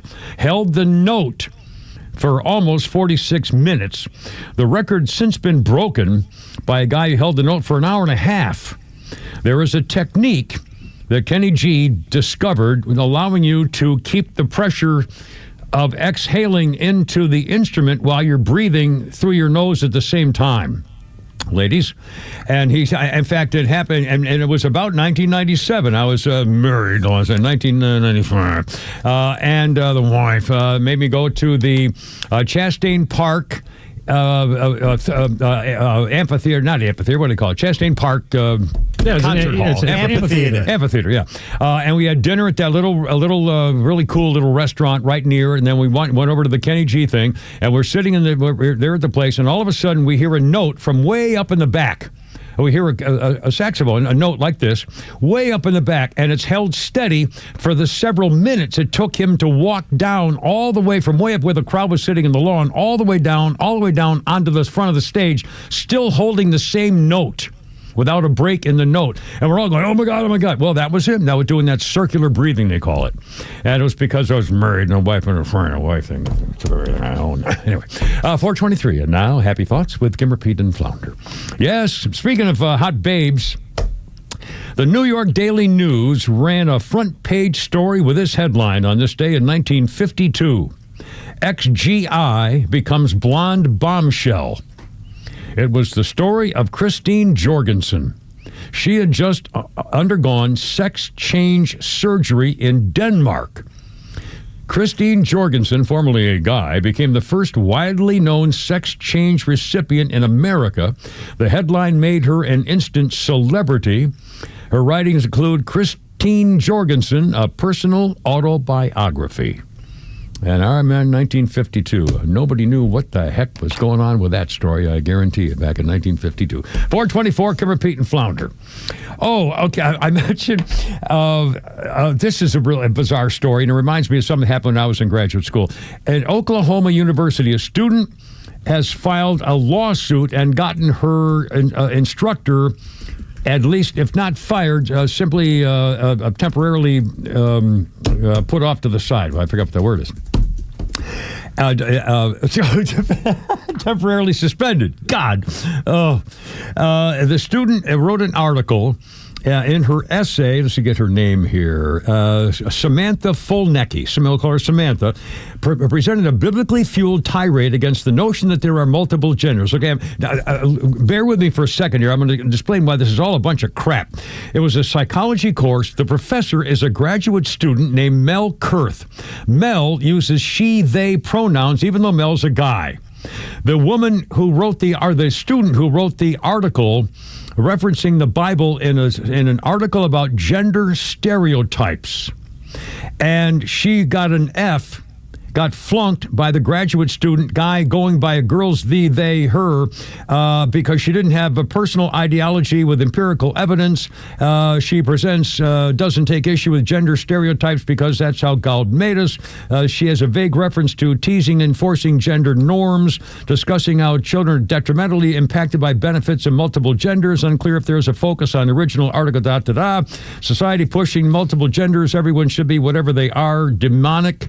Harms American youth, doubling down on her points about graduate students. Well, this is all a bunch of crap. The fact that she had empirical evidence about gender stereotypes at all, even as a freaking subject. This is what's wrong with American colleges. This is a graduate course. And it reminds me of that when I was a graduate student at Michigan State University, when I got out of the Marines in Arizona State, went to Michigan State. And I'm telling you, I was a graduate assistant teacher. I taught a course. I had students like this in my class. Stuff like this would never even in a million years have come up. In fact, I've never heard of a graduate class where someone studied gender stereotypes. What possible use is a graduate degree studying gender stereotypes going to be to America? I mean, what a bunch of crap. And in fact, I was so good at it because I was a grad assistant and taught the class. I did 3 lectures a week. As the guy before me, the real professor, only taught 1 a week, and I broke it up into 3. Did 3 a week, and they said you got to stay here and get your PhD. And for a split second, I thought about it, and then I remembered I don't want to do what these people do. This is what graduate students, assistants, and researchers. It's oh my God! But I really actually thought about it because it was a free ride. They were full scholarship to do it. But what a bunch of crap. Just a bunch of crap. You gave 3 lectures a week. How many in front of classes? Oh, it's just my wife. And by the way, that graduate school was, that's what my daughter Jennifer was born. My first child born when I was a graduate student at Michigan State. And there was a girl named Kim who was about a 5'2", gorgeous little blonde chick who used to sit in the front row, and she would dangle her penny loafer off her little toe there while I was trying to give my lectures to the class and stuff, just to kind of drive me nuts. And she kind of wiggle around and stuff. It freaking killed me. In fact, the chairman of the department collapsed once. We were having a graduate student meeting, and he collapsed. And just kind of slumped over and collapsed, and everybody was freaking out. And the other professors were there, and my professor that I was a graduate student for was there, and they all froze. Nobody knew what to do. It was 1972, and they're all freaking crazy. So I said, "Okay, get out of my way." So I had to go and take. It was unbelievable. But it's amazing how people just freaked. He slumped over and he just freaking freaked. Anyway, graduate school had a lot more impact on me, I guess, than I realized sometimes. Anyway, what a bunch of crap. I'm sure. In fact. There was an article of Nikki Haley's kid was just in the news. New York Post did an interview with him. I think he was on Fox maybe this morning, and he was saying that his friends, all of his friends in his group, they have a group of we all have a group of friends. In a group of friends, he said every one of us has a really good college degree from a really good college, and nobody has a job. We can't find a job. There are no jobs because people who don't have the qualifications are getting the jobs that are available and so forth. And I'm thinking to myself, okay, first of all, what are your majors? What did you study? What did you? I mean, seriously, we need to completely overhaul at $60,000 or $80,000 a year to go sit in classrooms teaching gender stereotype research projects. I mean, honestly, really, if I were a parent today of a 15 or 18-year-old, I mean, someone getting ready to go to college and stuff, we'd have a serious conversation. It's a waste of time for most people if you don't know what you want and you haven't paid any attention to what jobs would be there when you get out. Yeah, I mean, it used to be that you go to college to learn, to see what the world's like, because you didn't study all this stuff in high school in some little podunk town. College is where everything was. You're experiencing all this brand new stuff you'd never experienced before to see what you want to do with your life. Now you just collect debt and you don't have you're not guaranteed anything. Yeah, I mean, and again, it's AI may not take the jobs, but they're going to give the jobs to the kids who know AI and how to be able to function in modern society. And it's not by going to classes where you study gender stereotypes for a research project. Good Lord. And by the way, I had an article of mine published on violence. My professor published my... Who published it? Penguin Press? No, Penthouse, yeah. Little big books? Letters to Penthouse. Or big little books? Dr. Seuss? Playboy, Inquirer is kind of a Fawcett Press? Kimmer Media Press Publishing. 430, Kimmer Feet and Flounder. Oh, look out.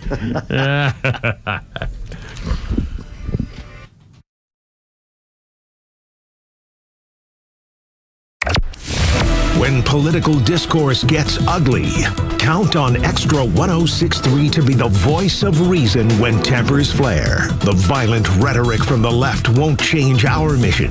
It won't affect our hearts, and it won't stop us from being the voice of our community.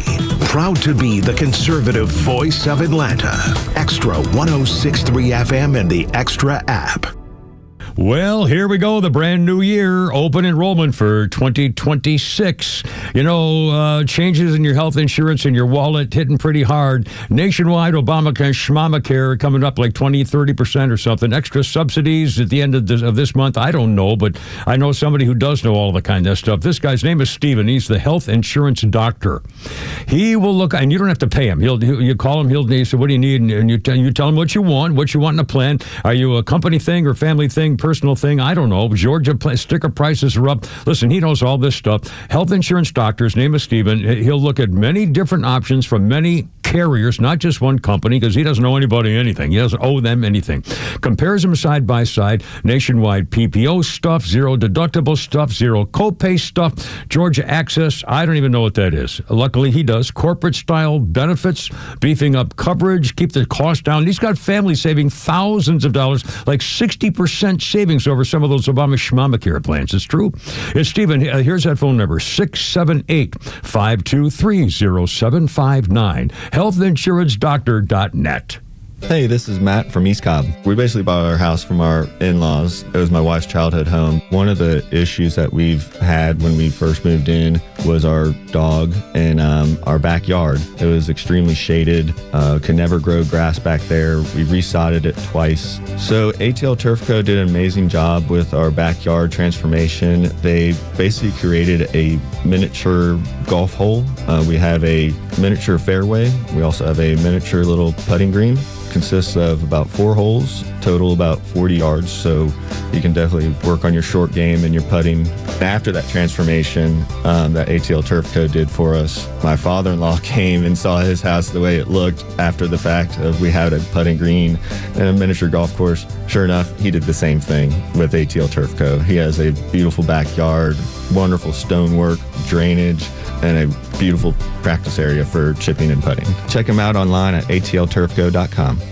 Don't believe this nonsense you see on TV commercials about how uncomfortable a CPAP mask is. Take it from me. You wear one, especially the nasal pillow I use, for one night, and you will fight anybody that tries to take it away from you. But if they do take it away from you, you can get more at cpapsetc.com, cpapsetc.com, with a store in Alpharetta, same-day shipping. To your health, cpapsetc.com.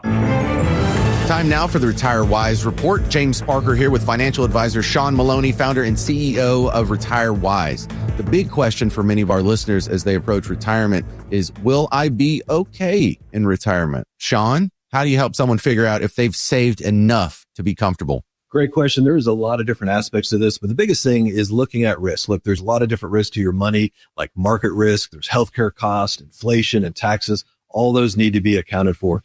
Many people worry if they've saved enough. Am I going to outlive my money? Strategies to help preserve your wealth can be more important than the dollar amount that you saved. Get an analysis of your situation to help you get that clarity that you need. Tell us about the offer you have for listeners. If you're worried about if you'll be okay for retirement, you probably don't have a plan. You might not even know what I mean when I'm talking about, do you have a retirement plan? Well, we have a great resource for you guys. We have what's called the Retire Happy Framework Toolkit, and you can get that by calling or texting WISE to 770-802-2200. My team helped me put this thing together just for you, and it's a complimentary guide. And the center of this is a copy of my latest book, The Priority of Retirement. It has chapters from everything from investments to Social Security, income planning, and has other guides that go along with it as well, with some checklists in regards to all those different strategies and topics as well. So if you want to get that information in your hands today, call or text WISE to 770-802-2200. That's 770-802-2200. Take advantage of this offer. Get your Retire Happy Framework today. Like Sean said, just text WISE to 770-802-2200. The team at Retire Wise will get you your Retire Happy Framework right away. So just call or text WISE to 770-802-2200. Investment advisory services made available through AE Wealth Management, LLC, a registered investment advisor. Oh, now wait a minute. Welcome to the Kimmer Show. Are we still doing that? It's a new month. Check in with Pete on the scoreboard. It's not stories fair. Prepared versus stories actually covered. A lot of things break and have to get to them. Of the 12 first show post-Thanksgiving show, you have done 7. Oh, that's not bad. 7 topics. Yeah, well, it's a lot of stuff happens. Well, we've got so many more than this. Well, from a halftime report, that's pretty decent because you're halfway there. Halfway there. Over. A little over. Yeah, halfway plus. Fantastic. Boys, great to be here. Kimber, Pete, and Flounder, 436 on 106.3. Our number, 404-741-1230. 741-1230. Our birthday list includes that naughty little Charlene Tilton. Remember her from Lucy Ewing in Dallas? Oh, man. That chubby little hot blonde chickie woman. Yeah. Charlene Tilton is 67. Which is okay. So you're by saying me. there's a chance. If she were a little older, I'd put the move on her, but I don't know. Anyway, and on this day in history, true story, in 1992, the cardboard robber strikes again. Police rush a video store and draw weapons on an armed gunman. The gunman turned out to be a cardboard cutout of Denzel Washington. A passerby reported seeing a gunman inside the store. 7 police cruisers rushed to the video store in 1992, only to find a cardboard cutout of Denzel Washington dressed as a police officer holding a gun to promote the movie Ricochet, which I remember, and that was with that guy who was in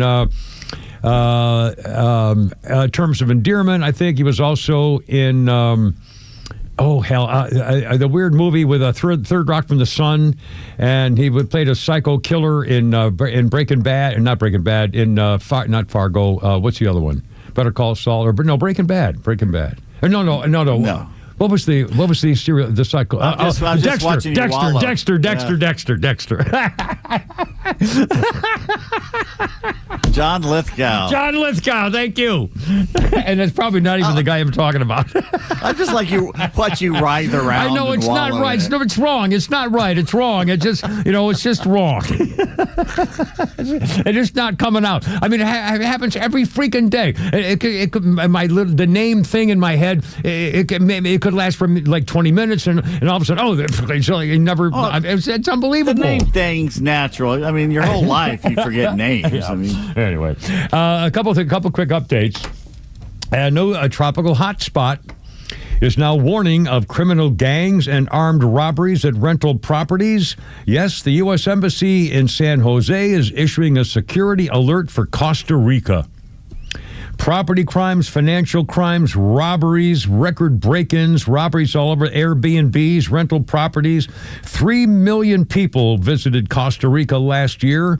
That's where I took my wife down there with her girlfriend. Both of them down to Costa Rica. Anyway, and it was gorgeous. I mean, the weather was great. The beaches were great. The hotel, it was spectacular, but I wouldn't go there now. Don't display anything that shows you got any money.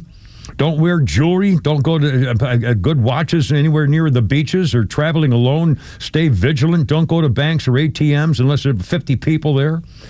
When renting a car, tourists are told to double check the vehicle is locked. Thieves use signal blockers to prevent vehicles from locking with key fobs. Look at your daily bank withdrawal receipts. My God. Yeah. Costa Rica. And I wouldn't go back to Mexico either. Well, of course, even if I had a woman I cared about, I wouldn't go back to those places. I'd rather see the rest of America, And it was a shame because we used to go to, hell, you can go to Acapulco, or not Acapulco, to, oh my God, not Tijuana. Cancun. You go to Cancun in an hour and a half. You go to the airport, you're in Cancun, an hour and a half, you're on the beach, 20 minutes later in a great hotel, and it's unbelievable. In the 1980s, we'd go to Tijuana once a month and just hang around and walk around at night. We'd go down the beach and have langostina and ensenada on the beach and not give it a second thought. You know why? Yeah. Because no one messed with Americans. Right. Maybe catch a Tijuana donkey show. No, did not go behind the green door. The green door. I remember donkey show, sir. Donkey show. I remember. Buy a purse for your wife. Buy a purse for your other wife. I remember very specifically a certain event for 50 cents, and then later the guy told me, well, that everybody is a well, I didn't know at the time. That's a long story. I don't want to, The best looking puta I ever saw in my life was working in Tijuana. Really? Oh, my. Vanessa Marcil. Oh, Vanessa. I think what was her name? She was in The Rock. Remember that girl who was in The Rock? Nicolas Cage's girlfriend? Oh, and I do not Something remember. Marcil was her last name. I know you're talking about. I'll get her name. Yeah. Excellent. That's who she looked like. Excellent. Yeah, 441, yes. Let's see. What else? So it was just up on Fox, the top 10 states in America for Afghan refugees. Yeah. Guess which is one of them? Georgia. Yep. Oh, my God. Atlanta. Really? How come that's unknown? Among the top 10 in America? Yep. Atlanta? It's called Clarkston. Wow. You ever been to Clarkston? Yeah, well, I remember Clarkston 20, 30 years ago. It wasn't like Clarkston of today. Clarkston used to be a cute little town, and all of a sudden... 50 years ago it was a cute little town. Yeah, but it hasn't been that way since the 80s. Yeah. Wow. Oh, man. That's Atlanta area among the top 10 places in America for Afghan refugees. And they were not screaming. They say, well, we got their names down. Yeah, well, that doesn't mean anything. Did you see 60 Minutes last night? No. They did a story of Lambert High School here in Atlanta where they have a science club there that competes internationally against Chinese students, everything. They won something in Paris a few years ago. I don't know if they won it this year.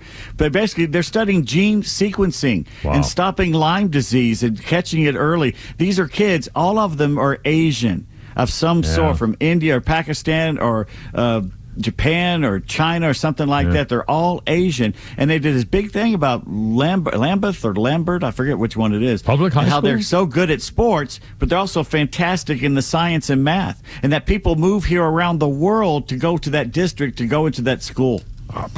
Wow. Yeah. It's Lambert or Lambeth. I can't remember which one it was. Well, is it Atlanta area, or do we know where it was? Really? I'd never heard of it till last night. Well, Flounder, we have two projects then. Lambert and some girl who was in a movie. Chop, chop. Vanessa Marcel is the lady in The Rock. What was the other lady? No, it was on a school called Lambert. 60 Minutes did a story on a high school in Atlanta, Lambert or Lamb something high school. 60 Minutes did a story on it. Guess who went to that school and his kids go there now? Who? You just found this out? Who? How? Yeah, our boss. Oh, seriously? Yeah. Stan? Yeah. I'll be damned. You're going to know his name. Stu, I'm sorry. I know it's an S. I know it's an S. If you signed your exit papers, you'll know. Yeah, it's Lambert High School. Lambert. Lambert.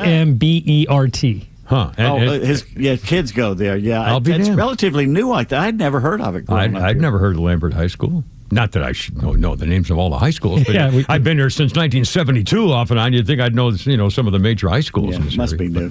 Yeah, all right, cool. Well, 444. There you go. Let's see. Donald Trump says, oh, yeah, I'll see you that and raise you too, when somebody said, release your MRI results. And he did, and Donald Trump's doing great.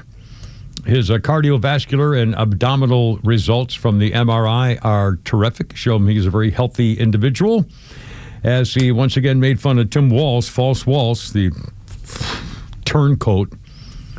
Yeah, his troops are National Guard troops are going over to war, so he said, I'd love to join you, but I got to run for office here, so I really can't do it. And then he lied about being in war, scumbag. And FBI, Dan Bongino and Kash Patel are getting ripped by a group, an alliance of some sort, of active duty and retired agents and analysts. You said duty. I said duty. And they're saying that after the first 6 months of the Patel leadership of the FBI, he's over his head, and Dan Bongino is something of a clown, unquote.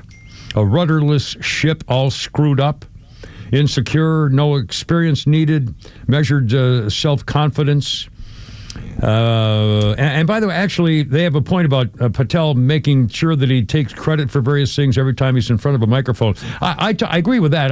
He goes out of his way to say it's the new FBI to find the thing, and he goes on a whole speech thing about how wonderful the new FBI is, which is fine. But I want to see people in handcuffs.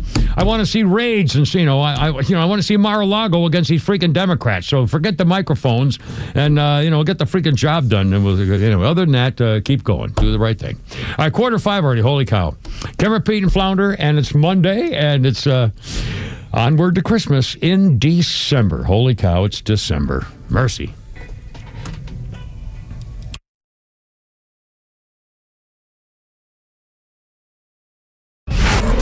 Miss any of the show? No sweat. Grab your Extra 106.3 app and listen to show replays whenever you want. Download the Extra app now for Apple and Android by searching for XTRA 106.3. Hi, it's Los, here with Tom Mitchell, the Honest Car Guy. Tom, you are changing the way people are buying their next pre-owned car or truck. How are you doing? At the Honest Car Guy, the entire process is completely transparent. You pay what we pay plus our honest fee, and we even prove it by giving you a copy of the bill of sale. We can sell you any make, any year, any model, and at the Honest Car Guy, guy, you'll save an average of $5,000 to $10,000 depending on the price of the car. Folks, if you want to save thousands on your next pre-owned car or truck, call 844-SHOW-ME-1. That's 844-SHOW-ME, the number 1, or honestcarguy.com. Atlanta Braves single game tickets for the 2026 season are now on sale. Get your tickets for some exciting NL East matchups next season, plus great series against the Red Sox, Cubs, Dodgers, and more. And snag the first giveaway of the season, the Drake Baldwin Rookie of the Year bobblehead presented by Coca-Cola on March 31st during the opening homestand. Baldwin sends one soaring, got a shot, and that is out of here. And fans can also look forward to the return of some popular ticket packages, including Hello Kitty, Girls Night Out, and Father's Day Catch on the Field, which includes a 20-minute session on the field after the game to play catch. And the Braves are excited to also announce some brand new ticket packages honoring pop culture icons SpongeBob and Snoopy. And it's never too soon to plan your group outing. Great seats and hospitality spaces are also on sale. So visit Braves.com/promos to see more details and purchase your tickets. Atlanta Braves Baseball. We are Braves country. Attention extra listeners. The end of the year is closing in. Are your retirement plans ready? We at Master Plan Retirement Consultants are holistic retirement planners, including income and growth planning, tax strategies, and estate and legacy planning. Each piece of the retirement puzzle must fit together cohesively because we know a change in one area can inevitably affect the others. Our boutique team serves you with fiduciary care, ensuring every step moves you closer to a confident, sustainable retirement.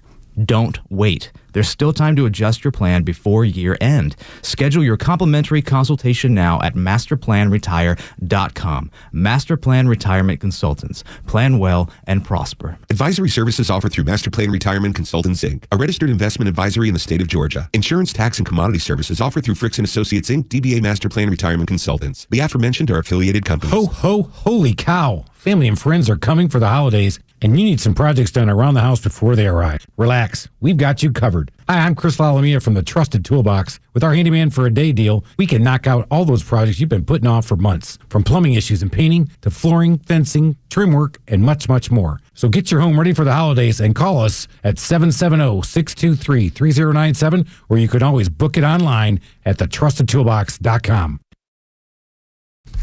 No, it's we're ready to go here, guys. Hold on, I got one more. Ow, there we go. All right, now we're talking. How they got? Oh, good, another memory. The first little trinket I bought from the woman I was courting when I used to drive every weekend from Atlanta to New Orleans. I stopped at a truck stop and I got a little trinket, and I bought her the Vanilla Ice CD. Well, that's where you should have known it was going wrong. Oh, Lord. 1990.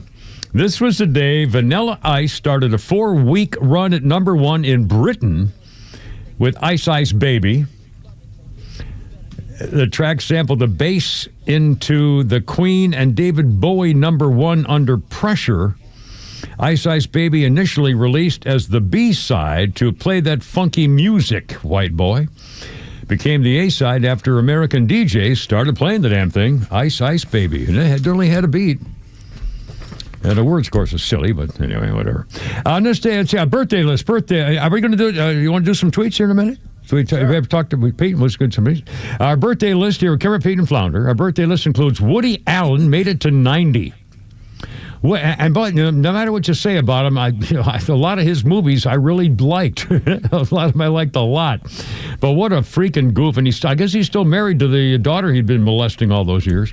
Anyway, Woody Allen, 90 years old. Annie Hall, Hannah and Her Sisters, Manhattan, Play It Again, Sam.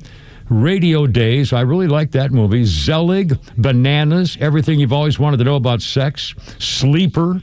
Was that the one where he played the robot? And he woke up after whatever. He woke up after a long time. Yeah, was that the one? I don't know. Anyway, Woody Allen is freaking 90 years old. And what a, anyway, a lot of things to think about him, I guess. This day in history, 1992, a judge in Mineola, New York, sentences Amy Fisher to 5 to 15 years in prison for shooting Mary Jo Buttafuoco in the face because she was the wife of Amy Fisher's lover, the mechanic Joey, and she served 7 years. And then, now I've forgotten didn't he marry her maybe or something after all those years? She married some guy and they did soft porn. Was that what? Yeah, there was. I forgot the ending of that. Oh, yeah. God, please. Yeah, maybe she did marry Joey. I think I something in my head. I realized. But she did soft porn. I know that. No, that's nothing here. Kimmer, Pete, and Flounder, 404-741-1230. I'll hold everything. 5 it's a 46. 5 it's a 452 now. And we got jokes and memes and stuff. And we got one-liners, so little thing. We really like to call it Pete's Tweets. Here you go. Well, we got something special today. The other night, we sit down and watched the old cartoon, Fred Astaire, Santa Claus is Coming to Town, Mickey Rooney. Yeah. Remember that stop animation thing? Yeah. And decided to break it down because there were some things in there that was like a little disturbing. It was done in 1970, a different time than 2025, I would say. Yes, I would think that. Yeah. First of all, the lessons you learn from Santa Claus is Coming to Town is kids should suppress their emotions. Hide it. No, keep it down. No crying. None of that mess. Because if you're bad, Santa's coming. If you cry, Santa's coming. All right. Fred Astaire breaks the law by opening the mail and reading it. Kids' letters to Santa, he just open them right up and starts reading them. Good point. Santa Claus is used to control kids. Fred dancing with the mail bag was a little suggestive, we thought. All right. All villains are German. Burgermeister Meisterburger, the Christmas hater, has a Jewish accent. Dingle Kringle put Claus in child labor. Basically, as soon as they got Santa, they put him into child labor making toys for nobody. Then they burned them, basically. Oh, my. Oh. Claus is a ginger who looks like Glenn Campbell. I swear they took Glenn Campbell's hairdo and Mickey Rooney's voice to it. He appropriates seal culture. He steals their laugh. His ho-ho came from a bunch of seals. Oh, my. All right. Topper the Penguin, unhealthy crush on Claus. More child labor in Somber Town. Claus screams at kids at one point. Miss Jessica, the future Mrs. Claus, is built like a brick blank house. Teach kids to sit in a stranger's lap. What happened to stranger danger? Yeah, good point. All right, go sit on that weird, big old guy's lap. Get a toy, too. If you sit on his lap, you get a toy. You do what I say. Little kid. Then there was arresting of children and putting them in dungeons. There's bad puns and dad jokes. Rankin Bass just recycled Rudolph the Reindeer. It was Rudolph the Reindeer, and they put the same reindeer in this one, too. Oh, boy. Cheap. They forced animals to work for Santa Claus. And here's a big question. Yeah. They moved to the North Pole, and he points out there's not even any animals up there where they moved to get away from humans. Yeah. They can't grow anything there. Yeah. And there's no animals to eat. Yeah, food. Is it cannibalism of the elves, or what's going on there? They ate the elves. An incredible, oh, my God.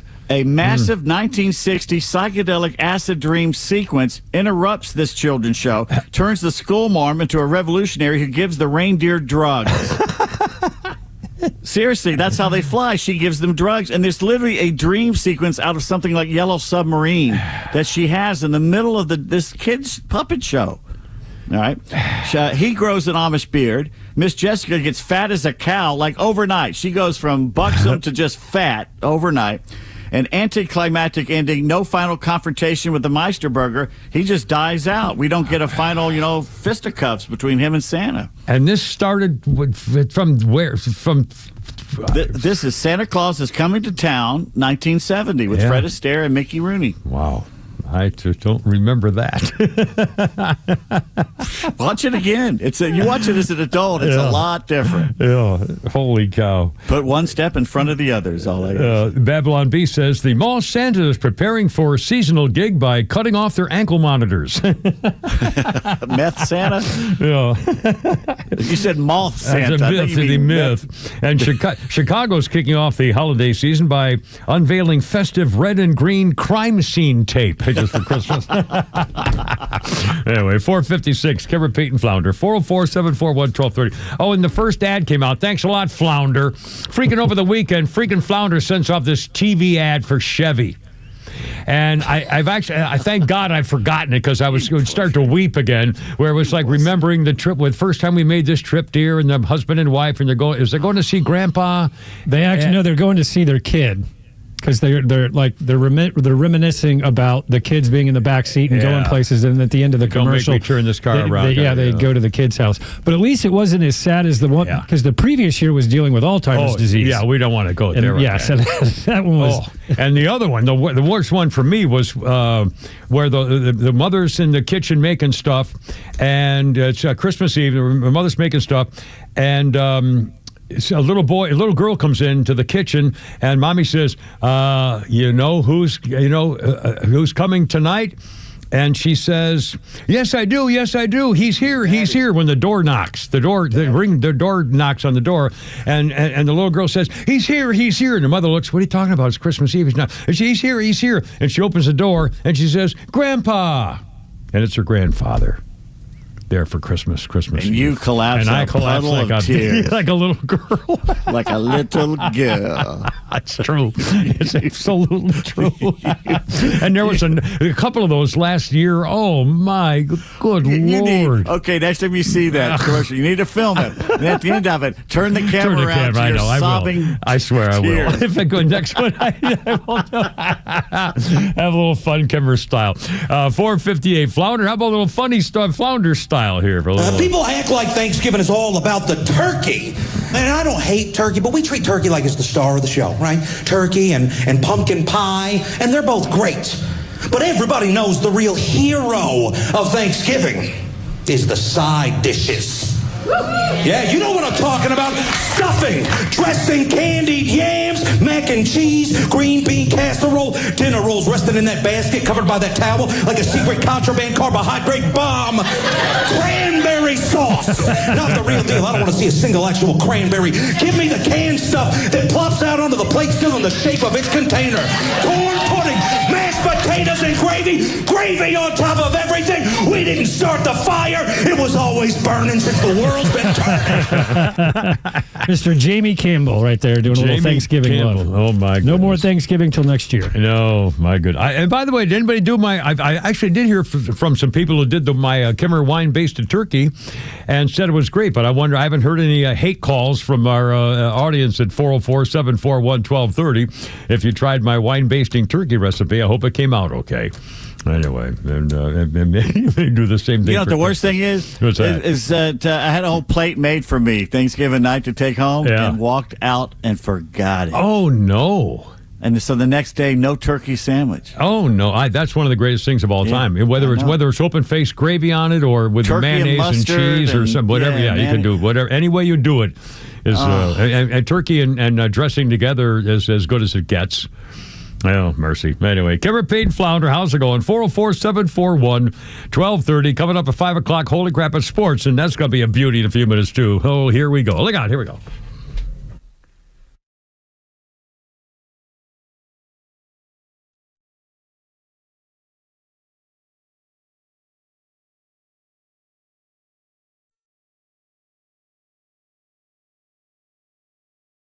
The Kimmer Show is live on your ride home on WFOM and W292 EV Marietta on Dickey Broadcasting Station, Extra 1063.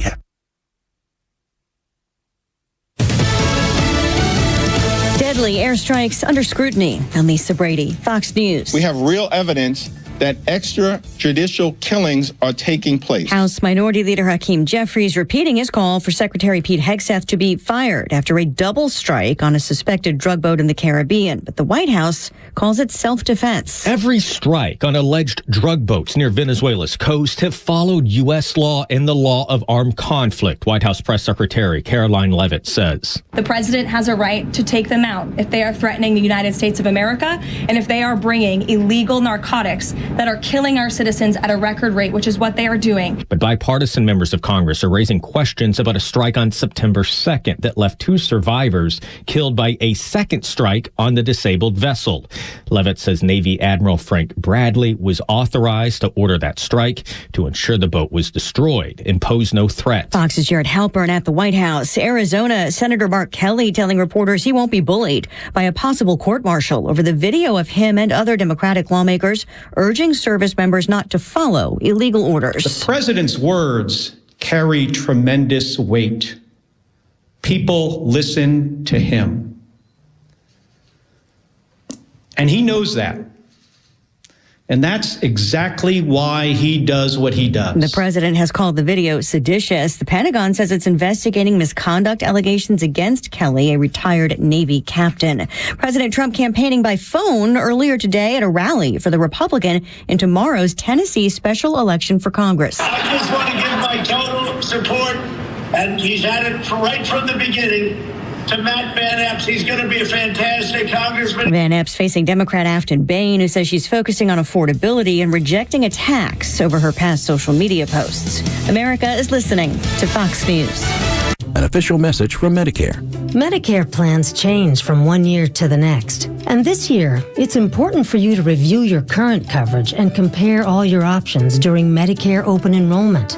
Compare health plans, drug coverage, and costs. See if you can save some money, and don't forget to make sure your drugs are covered. Open enrollment ends December 7th. Visit Medicare.gov or call 1-800-MEDICARE. Paid for by the U.S. Department of Health and Human Services.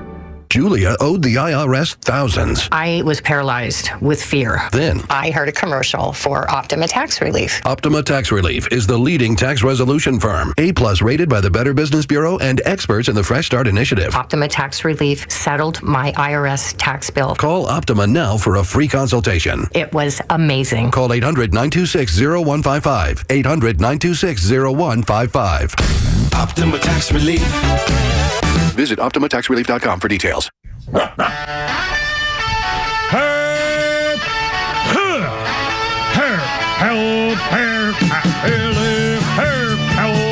Let's get it together, ladies. Left shoulder, right of leg, ready on your dog target.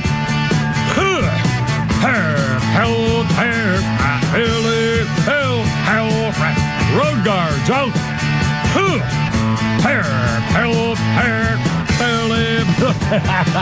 Look out.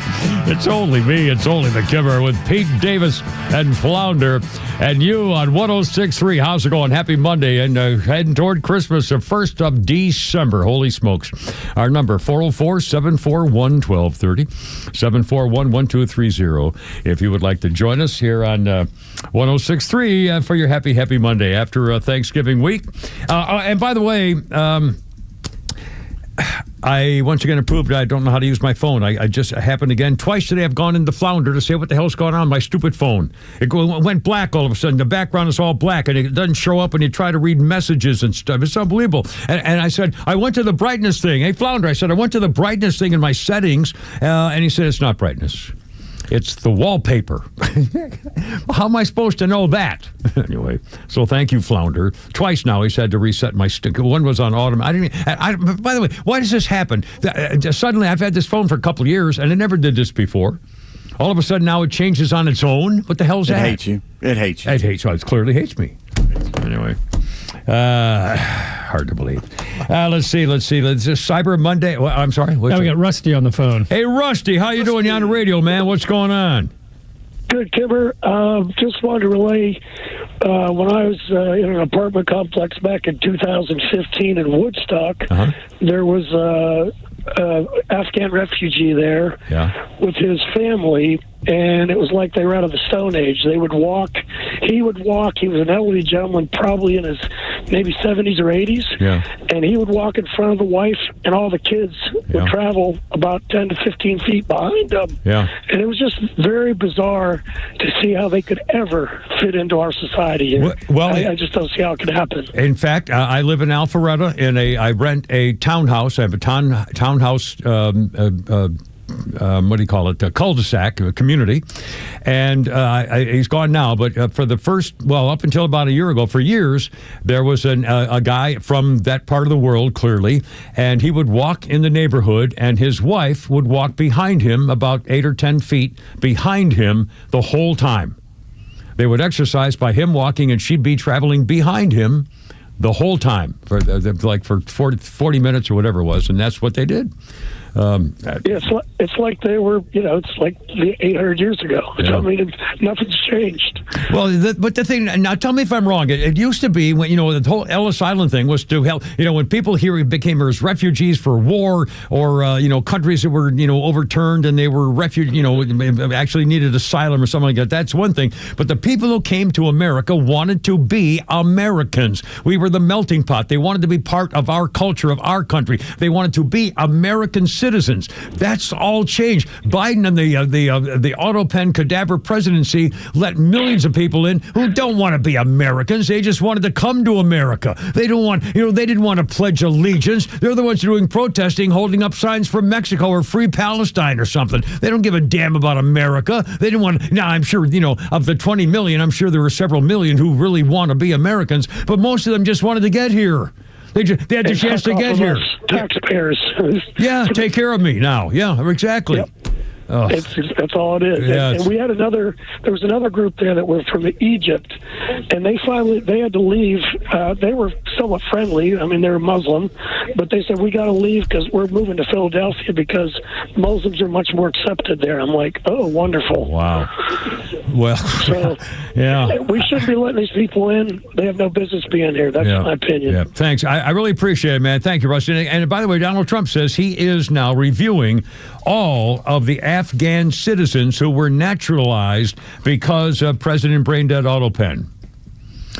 He said the possibility, if he could, he said he's floating the possibility of revoking citizenship from naturalized immigrants with criminal histories. He said there were 19 countries derided as crime-ridden, and Donald Trump said he will absolutely denaturalize immigrants convicted of crimes if it's within his authority. We have enough problems. We don't need those people. We have criminals came into our country. They were naturalized. If I have the power to do it, I'm not sure that I do, but if I do, I would denaturalize absolutely. Reverse migration. Get these people out of our country. And clearly that's exactly what it should be. I mean, we weren't meant to just say anybody can come here and we'll take care of you. The Democrats did it so they could have more Democrats so they'd never lose another election. They called it a conspiracy theory, and it was, but it was true. It wasn't a theory at all. It was a program by the Democrats. I mean, these are people who could not make a living in their own life. They could not live in their own country. They were such failures and impossible to make a living in their own land where they were born and raised, their culture, their whole families, everything else, all that they've ever known, and they couldn't make it in their own country. Yeah. So they came here so that we would take care of them, and they have not. What do they have to offer us? Almost zero compatibility with Western values and standards or anything that we believe in here. And they just want to sit here and expect us to all just get along or them to be able to even adapt to a civilization they don't want to have any part of. Yep. They don't want to assimilate. They want to create their own third world, old world order here. Yeah. And by the way, again, today, Caroline Leavitt defended Donald Trump. Well, these charges now that Pete Hegseth supposedly ordered everybody on that boat the latest boat they blew up in the ocean, ordered any survivors to be shot, kill them all. And so now they're going to be investigating in Congress. The Democrats are now calling Pete Hegseth and Donald Trump war criminals. They said Hegseth gave a spoken directive, kill everybody aboard the vessel that they believe was carrying narcotics in the Caribbean. So they're going to have investigations about this. Caroline Leavitt said, by the way, it was the commander of Special Operations Command gave the orders for a second strike, denying Hegseth had anything but a kill order, and saying the admiral worked well within his authority, law directing the engagement to ensure the boat was destroyed and the threat to the United States of America was eliminated, unquote, period. Duh, they worked. They did it. It was a successful raid. They killed them all. Got to be kidding me. And by the way, again, this is the Democrats' plan. Just real quickly, I mentioned this at the beginning of the show. I thought about this all weekend long. Not long ago. What's the matter? We got a little phone call? We'll take that first. Gary, he wanted to comment on this. Gary, welcome aboard. Phone calls take priority, man. What do you think? I think that, basically all the tax revenue that comes from the immigrants that the Democrats have let in can be used solely to pay for the salaries and the programs of the Democrats. Not long ago. Well, do me a favor and turn your radio down, Gary. Yeah. I'm sorry. I missed part of the end of that, Gary. All the tax revenue that comes. Hang on. He's got his radio on. Yeah, I'm sorry. We'll have a little trouble with your radio on here, but anyway. I have it low. There we go. Yes, sir. I'm sorry. Please go. I'm just saying that basically, the Democrats want us to pay for the illegal immigrants, and I'm just saying have the tax money that is raised by the illegals to pay for the Democrat salary and all their programs. Well, why pay for any of it? These Democrats, need to cut all their funding. I mean, go ahead. Well, I mean, they're just not going to get anything. Yeah. If they depend, that just goes to show how useless they are. I know it's really and it was never designed for that way. It was never designed to be that kind of a program. They bastardized the whole thing. I'm glad you called, man. Your point is well taken. 512, Kimber, Pete, and Flounder here. Also. Donald Trump, a quick program, it's come full circle, the scheme by the Democrats. We'll talk more about that after Holy Crap at Sports, which is coming up. And boy, holy moly, what a sports weekend this has been. 5:13. What happened? What happened? Was there a game? Wait, who won? Look out.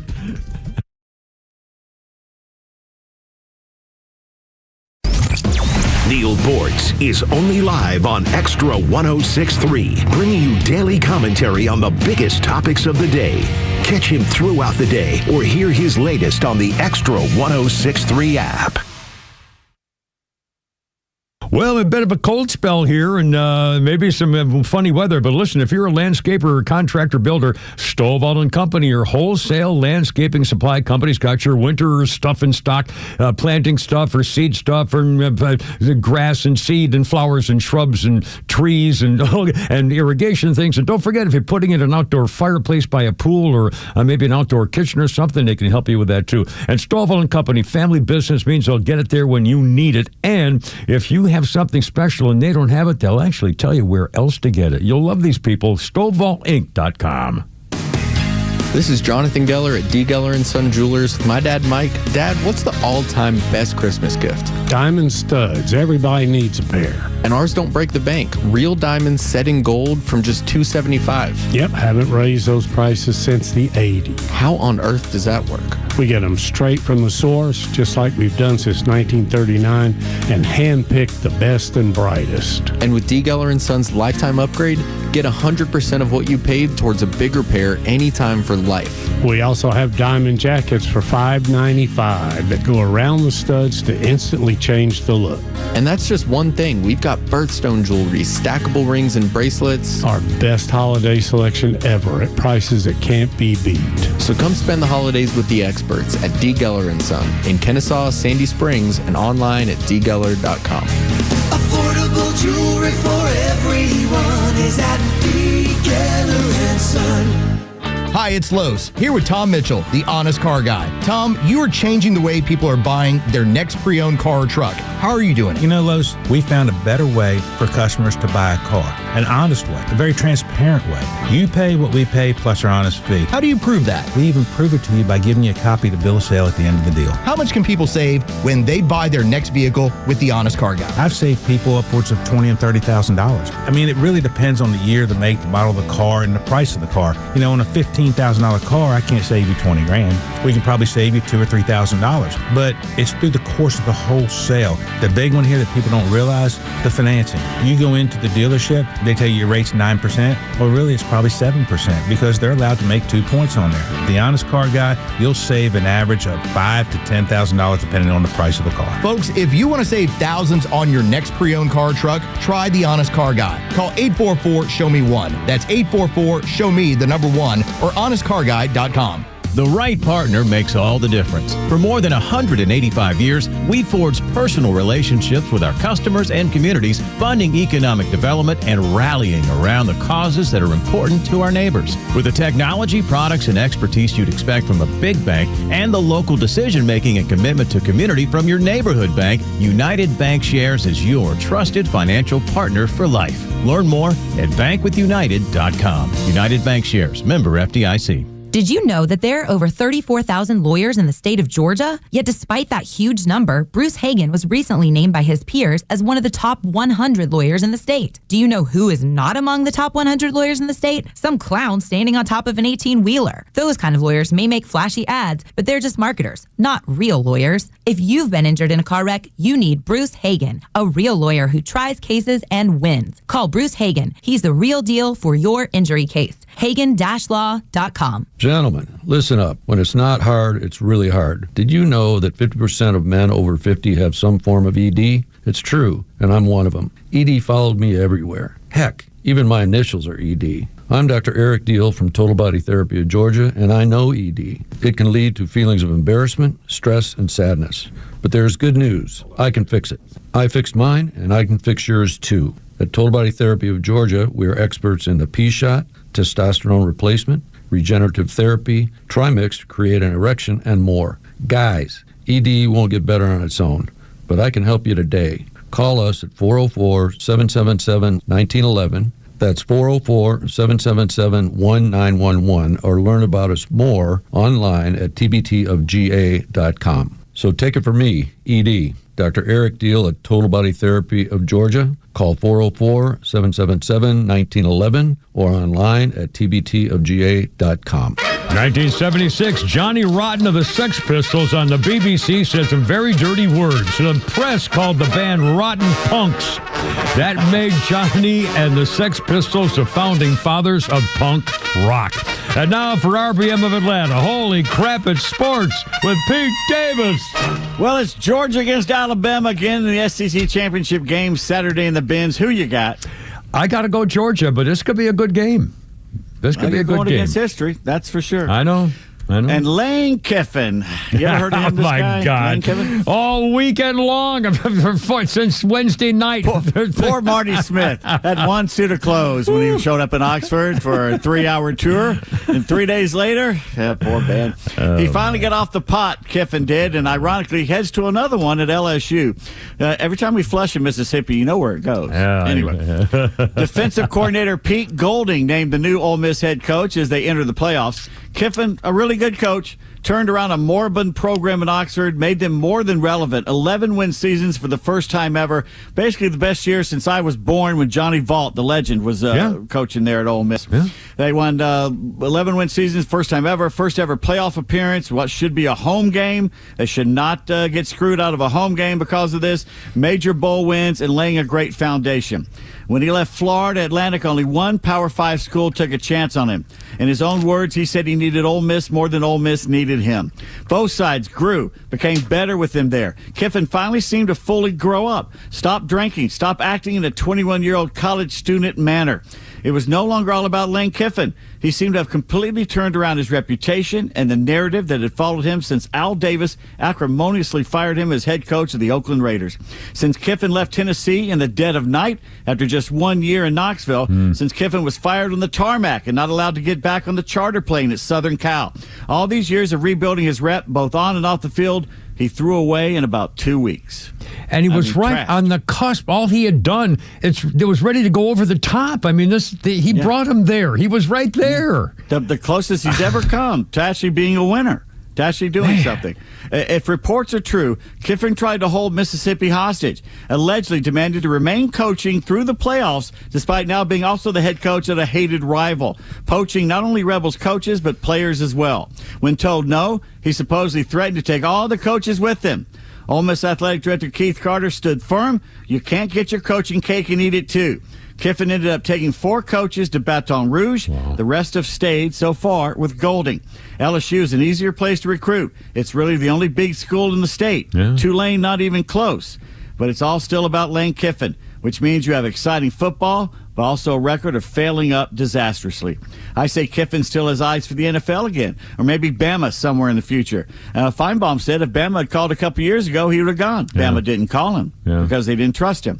After all this craziness, who will hire Lane Kiffin if it doesn't work at LSU, except the crazy Cajuns? Yeah. Who is going to get him? But I still don't understand, other than anytime anybody gets a job offer, no matter what business you're in, if it's a good job offer, you take it. But still, why would he? I don't know why he would want to go to LSU with a program that's been on a losing streak when he's at the cusp of such greatness to Ole Miss. There's like 7 or 8 SEC schools that have more 11-win seasons than LSU has had since 2012. Now, LSU has won a national title, and they did it under a moron, Ed Orgeron. Yeah. But again, it's easier to recruit there. It's because they own that whole state. Where Ole Miss has a split with Mississippi State and Southern Miss and historically black colleges and poaching from around. And of course, Louisiana gets poached too. Yeah. Well, anyway, he should win there. See, there's no excuses now. The whole state's on his side now. Yeah, that's right. Yeah. Anything less than a national title in the first 3 years, and they're going to run him out of town on an airboat. Yeah. He's got 3 years, basically. That's my opinion. We welcome yours. Here's what ESPN's Scott Van Pelt had to say. Here we go. But this is a divorce. And the analogy I'd make is this. If you're leaving me for one of our neighbors who I hate, but you tell me you want to stay through Christmas for the kids, I'm telling you to take your ass on down the road and we'll figure out Christmas with who's here. I appreciate it's a mature way to view it. Maybe I'm being immature, but damn it, I am, and I hold grudges, and there's no way in God's green earth I'd let him coach my team. Yeah.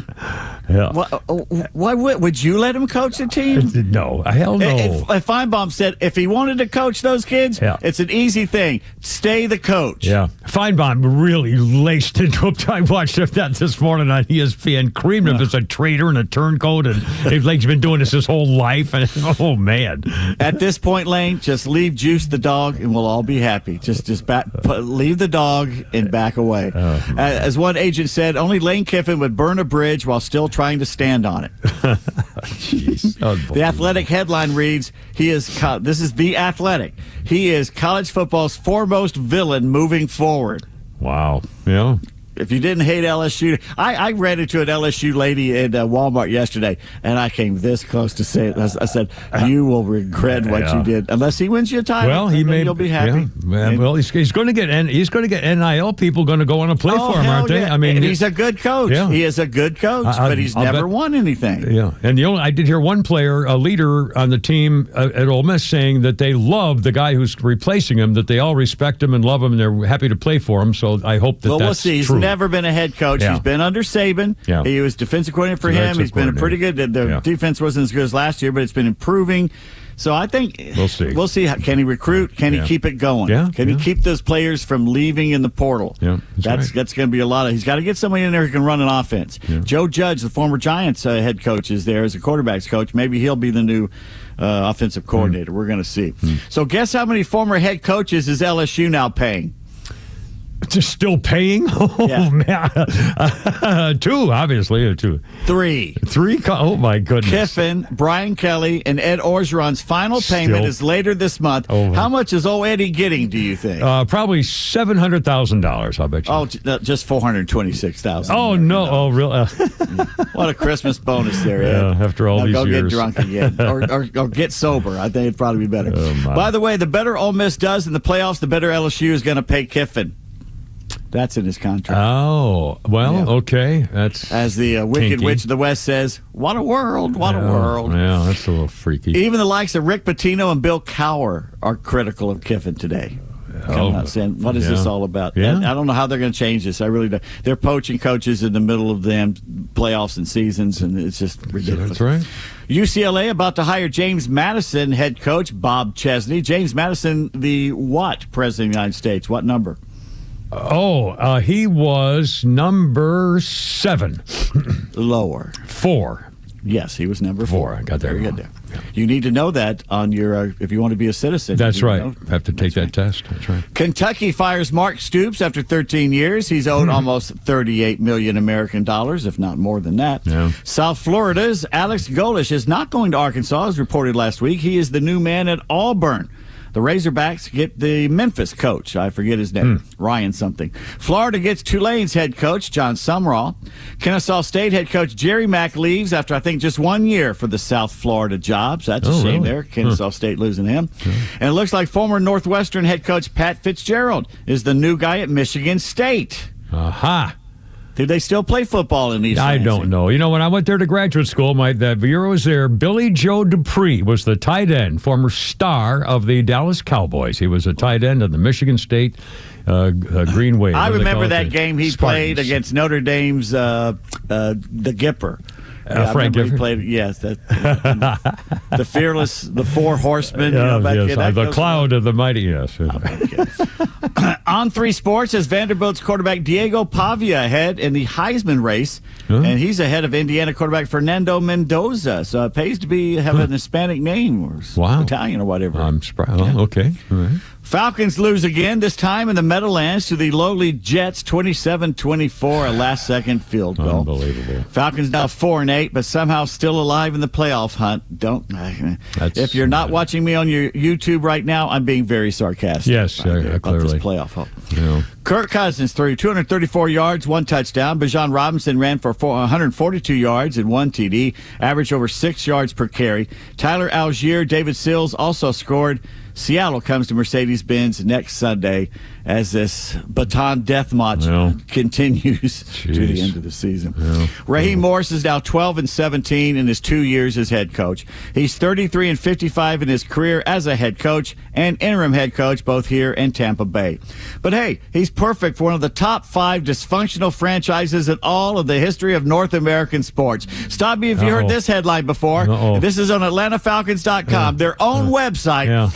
Falcons left to play for pride. Oh, it's over. Yeah, that's what the fans look forward to every year. I don't care if they go to the playoffs. I don't care if they have a winning record. I don't care if they win the division. I just want to see those boys play for pride out there. If you try, that's, give it a good try. That's all that matters. Yeah. If we all have a good time. For most of the game. Try for most of the game, really. Yeah. Flowery Branch, where the mavens of mediocrity languish in their incompetence and ineptitude, the Atlanta Falcons today are about as relevant as Steven Seagal's movie career.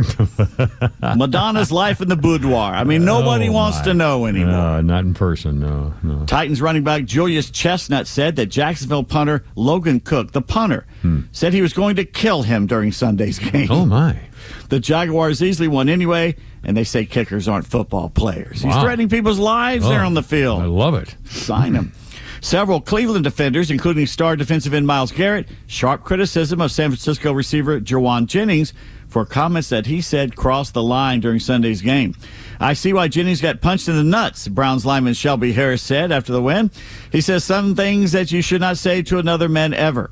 Oh, the 49ers won it, by the way. But I don't respect it because you say that, then run behind the O-line. That's some real soft blank, and I want that known. I see exactly why they punched your nuts. I'm surprised nobody punched him in the jaw yet. No.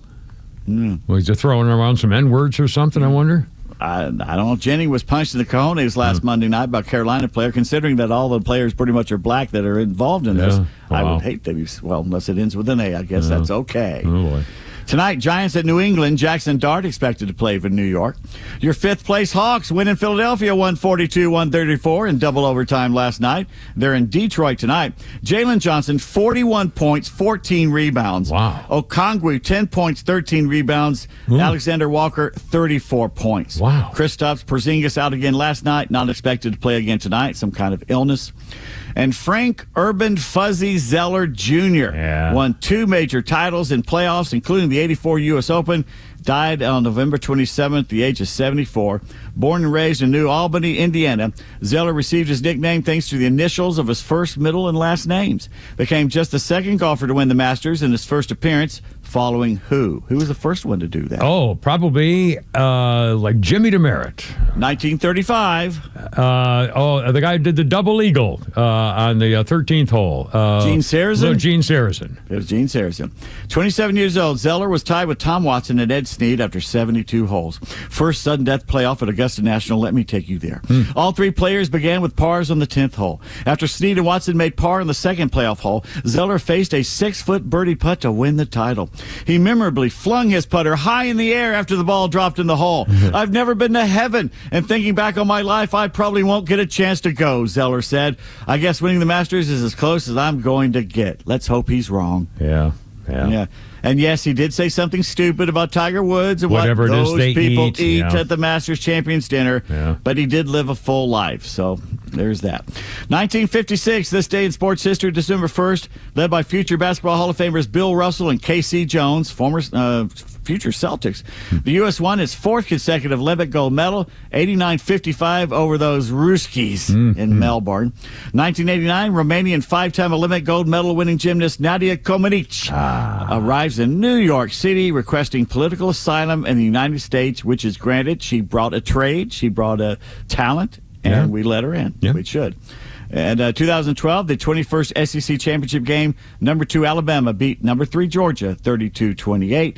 Also that year, same day, 8th ACC title game, number 13 Florida State beat Georgia Tech 21-15. Well, and this year, Georgia-Alabama coming up.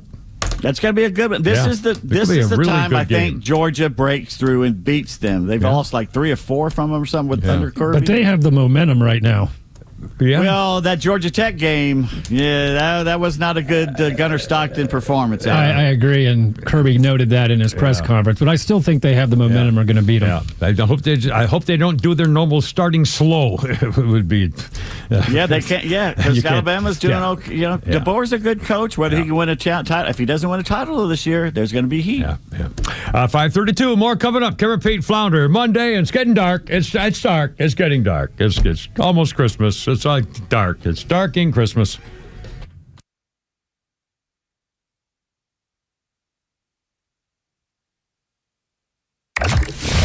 President Trump is restoring freedom, bringing justice back to America, and restoring power to the people. And the conservative voice of Atlanta has his back and will always bring you the national and local voices you need when it matters most. Extra 106.3 FM and the Extra app. Here today with Evan Ward of Atlas Retirement. And Evan, I know a lot of our listeners, they've heard about the big, beautiful bill, but they might not fully understand all 900 pages of it. So what are some of the most important things folks need to know when it comes to taxes as they approach their retirement? Oh, Kevin, I imagine the politicians don't know what half of that 900-page document was about. But as it pertains to financial planning, there's some major tax changes. Things like no tax on tips, some big deductions and changes to the way we pay taxes on Social Security. There's also some big changes to the way we're actually allowed to do SALT and other deductions to minimize what we pay from a tax perspective. But your CPA has got to be aware and got to be planning for that. So we've got to get to work on that. I know it's 900 plus pages, Evan, but ultimately it's probably not what everyone had on their summer reading list. But ultimately, we know tax implications, they can really derail a retirement plan when all's said and done, can't they? Well, 100%. I mean, think of it this way. If you make $1, but then you got to give half of it or more to Uncle Sam, and trust me, between capital gains taxes, taxes on your Social Security, taxes on your ordinary income and dividend and interest income, you're going to be giving a huge chunk to Uncle Sam unless we do some proper planning. And with that, we can minimize, in some cases, completely eliminate the taxes that you're paying. A new tax plan can mean new tax strategies. And if you'd like to learn more, give Atlas Retirement a call today and let them put together a complimentary tax map just for you with absolutely no obligation. Give them a call today, 678-736-7799. Again, that's 678-736-7799 or online at atlasretirement.net. Investment advisory products and services made available through Impact Partnership Wealth, LLC, IPW, a registered investment advisor. Hey, it's Front Office Lowe's, and running a business is tough. Juggling clients, employees, cash flow. Why worry about IT? iTech Atlanta can keep your systems running securely and smoothly so that you can focus on your business, minimize downtime, and protect against cyber threats, all at a predictable, fixed, low monthly cost. For 25 years, iTech Atlanta has been helping businesses just like yours. They would love to manage your IT on time and under budget. Learn more. Visit itekatlanta.com. We manage your IT so you can manage your business. For nearly 2,000 severely injured veterans, everyday life has become filled with barriers. So we build specially adapted homes at Homes for Our Troops. And thanks to our donors and supporters, this life-changing gift of freedom is provided mortgage-free to these veterans. But we need you to join us, too, in completing this important mission. Please visit hfotusa.org and help build homes and rebuild lives.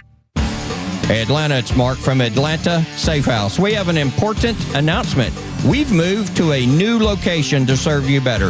That's right, Atlanta Safe House has moved to a new location in Alpharetta. So come check out the largest selection of safes in the Southeast. Brands include Browning, Fort Knox, Champion, and many more. So stop by the showroom today or go to atlantasafehouse.com. And remember, at Atlanta Safe House, we don't just sell safes, we sell peace of mind. Ho, ho, holy cow. Family and friends are coming for the holidays, and you need some projects done around the house before they arrive. Relax. We've got you covered. Hi, I'm Chris Lalamia from the Trusted Toolbox. With our handyman for a day deal, we can knock out all those projects you've been putting off for months. From plumbing issues and painting to flooring, fencing, trim work, and much, much more. So get your home ready for the holidays and call us at 770-623-3097, or you could always book it online at thetrustedtoolbox.com. The legend Neil Bortz is only on Extra 106.3. Hey, it's a Kimmer. How's it going? Here's what you missed from the Talkmaster. A growing college-educated proletariat can't find jobs they want to work. They believe their degrees aren't being adequately rewarded by the free market, and they blame capitalism. Catch Neil's commentary every day on Extra 106.3 or listen anytime on the Extra 106.3 app. Ding da, ba-da, da, da. A little Sly Stone here for you. Not Sylvester Stallone.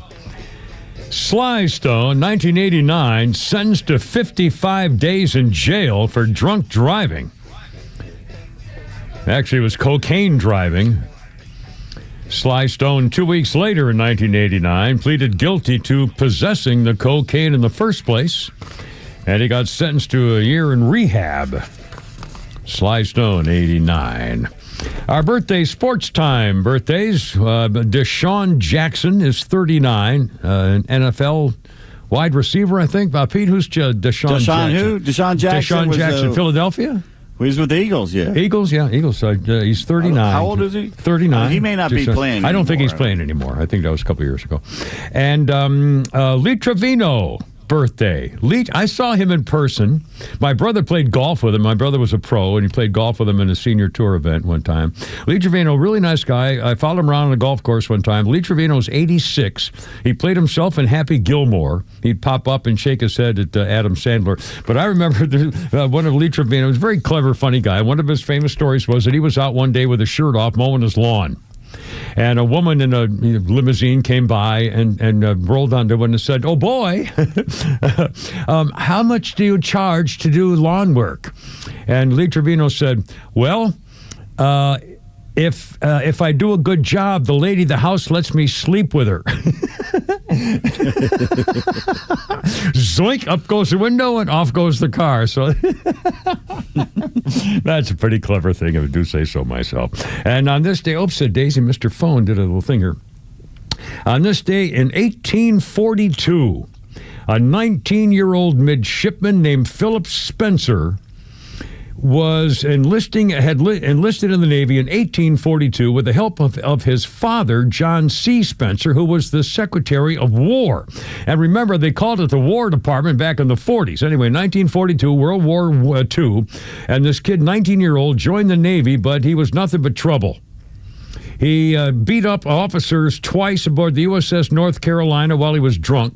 They assigned him to the USS John Adams. He got involved in another drunken brawl with a Royal Navy officer on shore leave.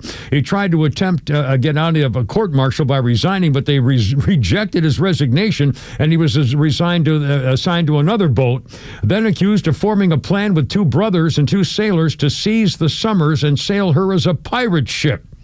They were caught, charged with mutiny, and they were hanged from the yardarm. The son of the Secretary of War hanged for mutiny. The Summers affair in the Navy was the inspiration for the Billy Budd character in Herman Melville's novel, Billy Budd Sailor. Herman Melville was the first cousin of an officer aboard that ship in 1842.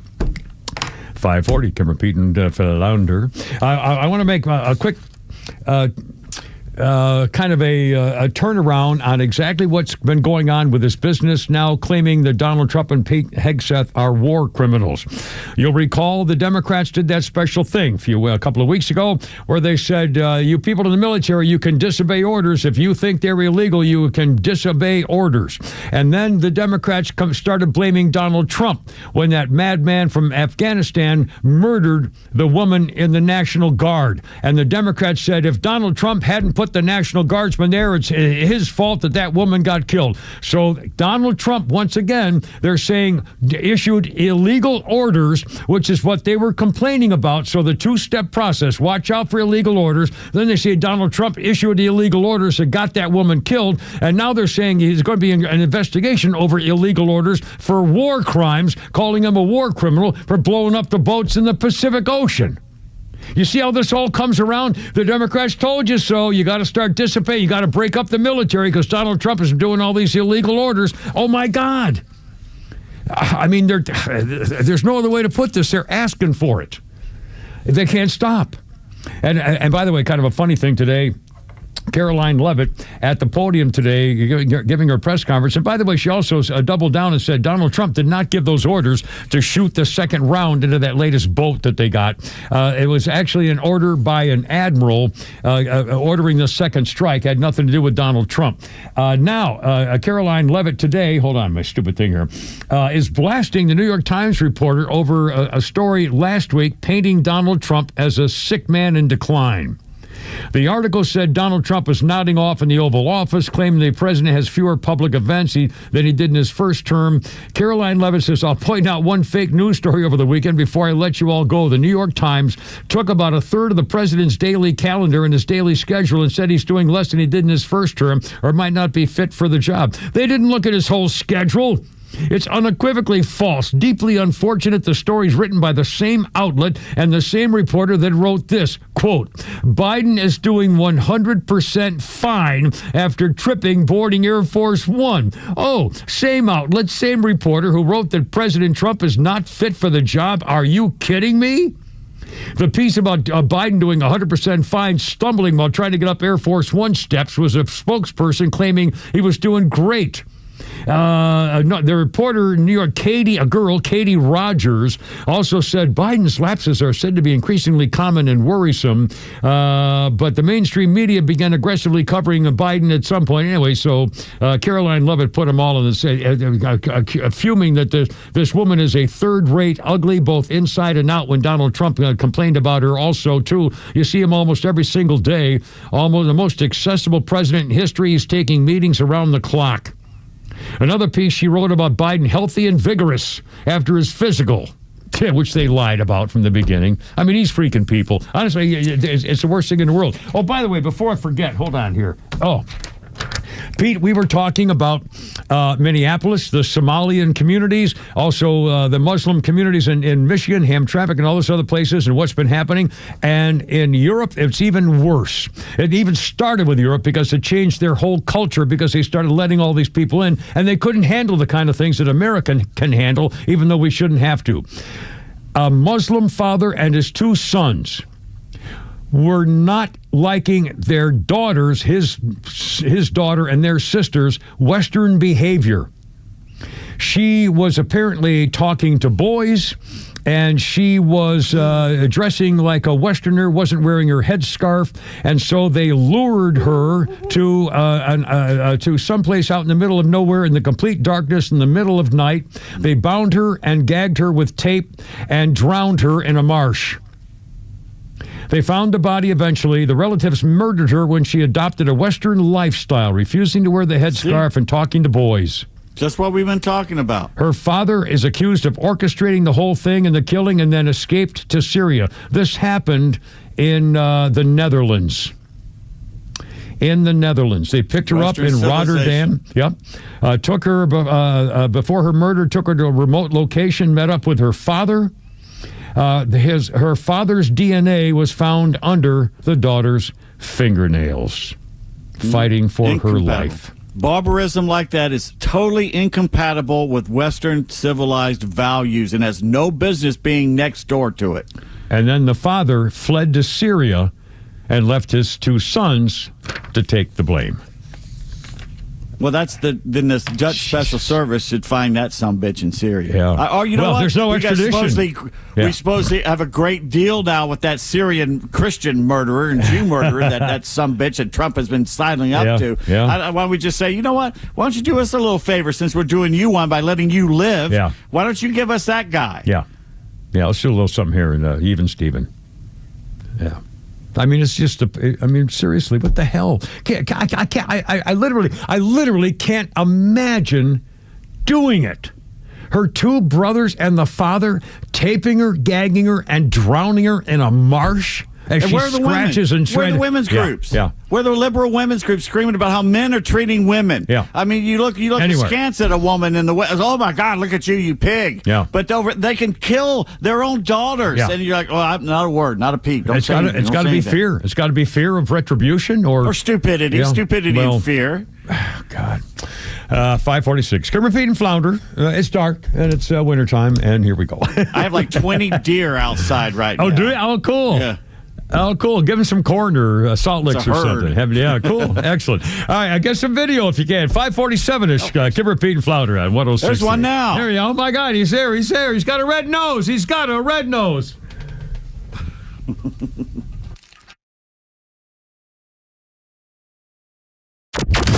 The Morning Extra from 6 to 10. Glenn Beck until noon.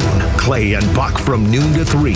And the Kimmer Show on your ride home from 3 to 6. Plus Jesse Kelly from 6 to 9. And Jimmy Vela from 9 to midnight. The voices you need all day with the conservative voice of Atlanta. Extra 106.3 FM and the Extra app. Atlanta Braves single game tickets for the 2026 season are now on sale. Get your tickets for some exciting matchups next season and check out some fan favorite ticket packages like Hello Kitty, SpongeBob, Snoopy, and Father's Day Catch on the Field. Plus, snag the first giveaway of the season, the Drake Baldwin Rookie of the Year bobblehead on March 31st, presented by Coca-Cola. Visit Braves.com/promos to get your tickets. Atlanta Braves baseball. We are Braves country. It's midnight and the phone rings. It's a loved one calling from jail. They had a little too much fun at the holiday party and got pulled over. Now what? Time to call A Second Chance Bail Bonds. A Second Chance will get your loved one home quickly. For 20 years, they've been helping folks with 12 locations across Metro Atlanta and Birmingham and are available 24/7. For fast, professional, discreet services, call 404-BAILOUT. That's 404-BAILOUT or visit atlbail.com. A Second Chance Bail Bonds. It's better to know us and not need us than need us and not know us. An investment in your home is something that will pay off in the future, but it's something that you can enjoy right now. Hi, I'm Dan Watkins, owner of All Four Seasons Garage, Entry Doors, and Windows. A beautiful new garage door, entry doors, and windows are an investment you can love every day, and they will increase your home's value, energy efficiency, and curb appeal. All Four Seasons, trusted in Atlanta for over 25 years, exceptional customer service, and high-quality work. When trust matters, trust us. All the number 4 Seasons Garage. Hey, this is John Flading. I'm the president and owner of ATL Turf Co. We are a family-owned, operated, independent local company. We have over 15 years of artificial grass design, installation, and sales experience. From premium artificial lawns and backyards, custom putting greens, sports fields, hardscape, drainage. We do both residential and commercial.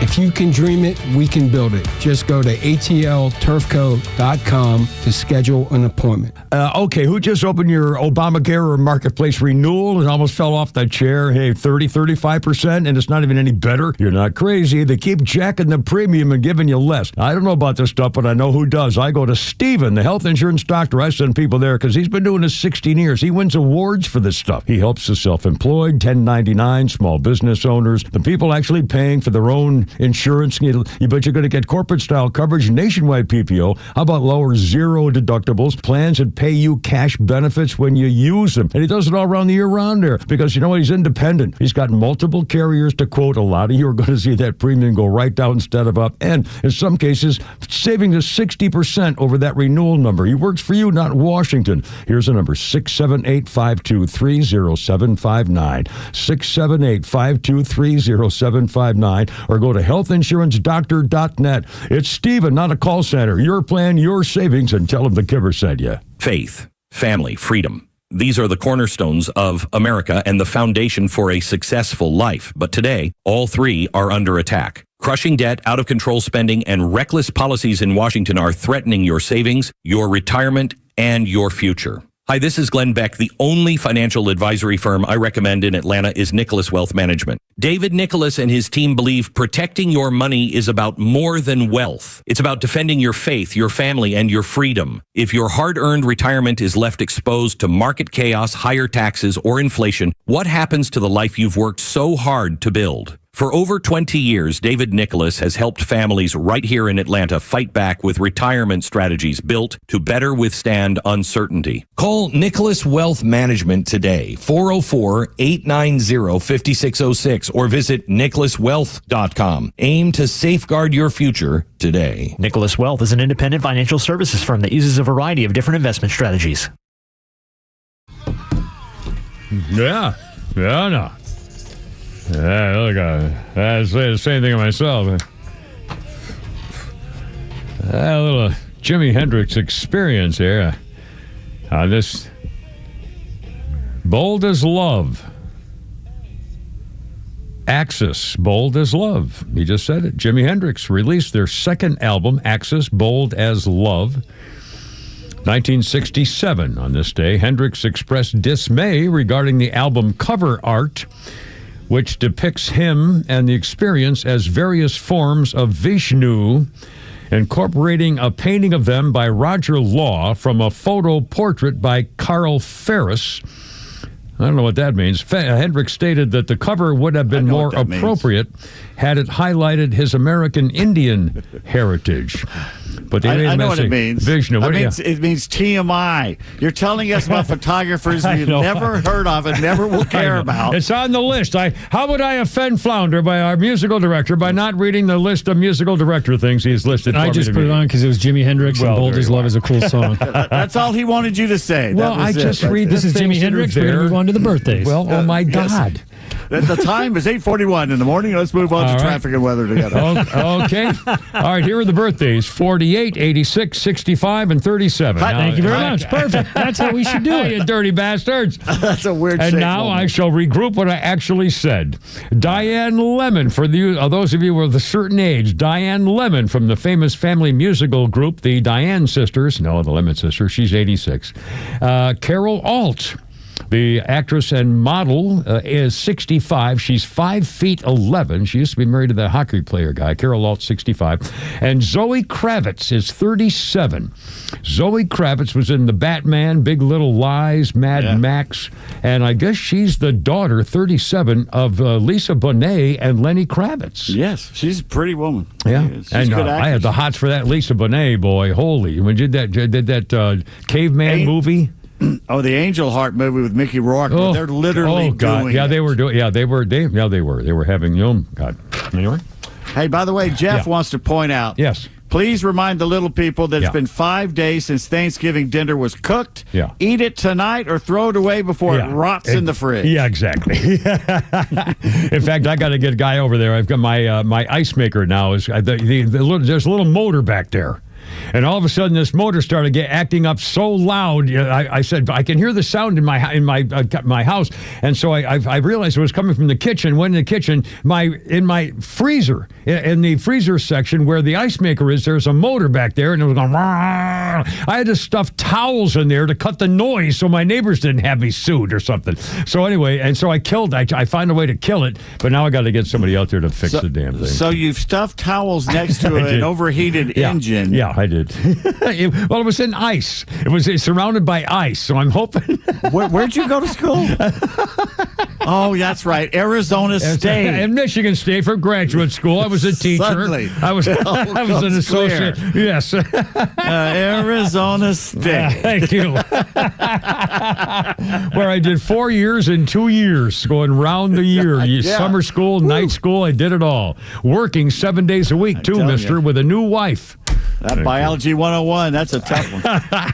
Well, after the Marines, I was pretty dedicated. I guess, I mean, you could tell a change in difference anyway. All right, look out. Let's see. Jeez. Oh, by the way, a couple things. The TSA now has a new policy, and I don't know why this hasn't been taken care of a long time ago.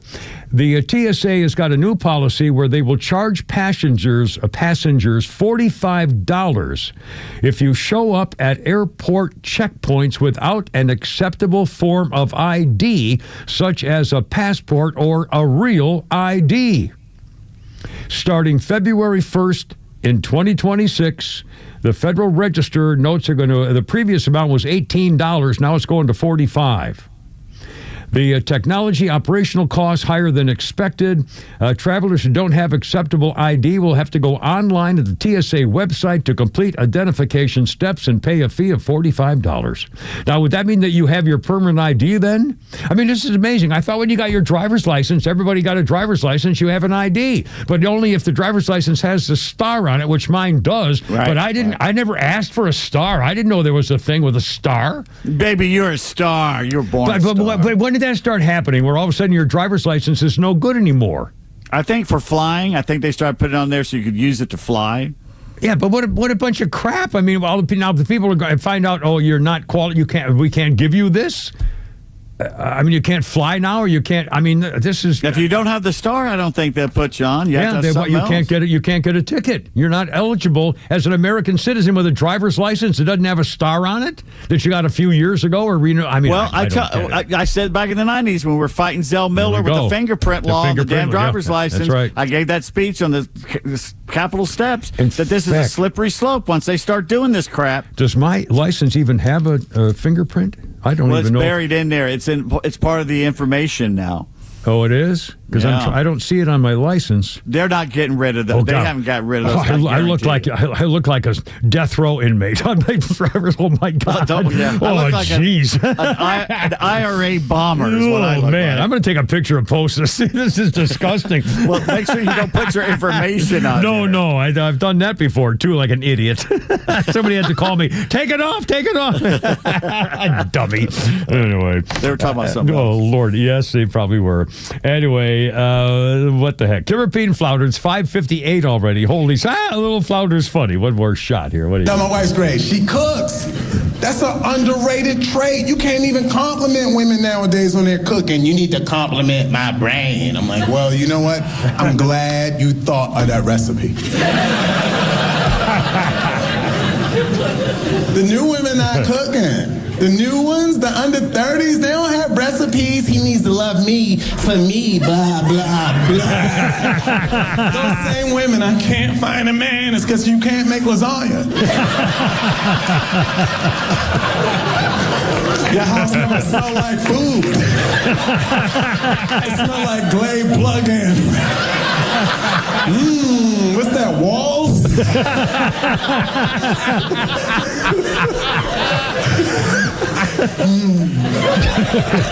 I was at this girl's house. I'm like, that smells good. What's that? She goes, a baking candle. A baking candle. I was floating to it. You remember the cartoon characters? When they used to float to the smell? It was a baking candle. Why would you play with my emotions like that? I was like, oh, you want to end up missing. Tonight we're going kayaking.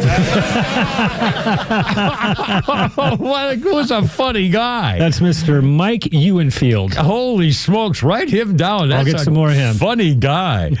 Holy God. All right, boys, have a great night on the way. Be careful out there, and tomorrow we do it all over again. In the meantime, Christine, sing me home, baby. I gotta go. You're killing me. Herp, look out.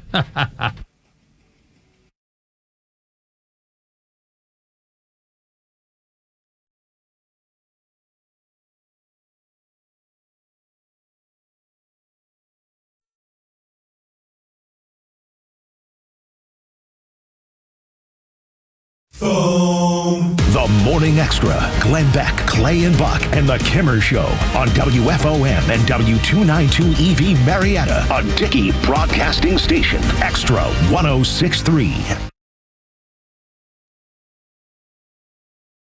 Restriction on legal immigration. I'm Lisa Lacera, Fox News. After last week's shooting of two members of the National Guard, federal agencies are reviewing asylum requests. Thousands of Afghan nationals who arrived in the U.S. under a Biden administration program during the American withdrawal from Afghanistan are being re-examined for any ties to extremism.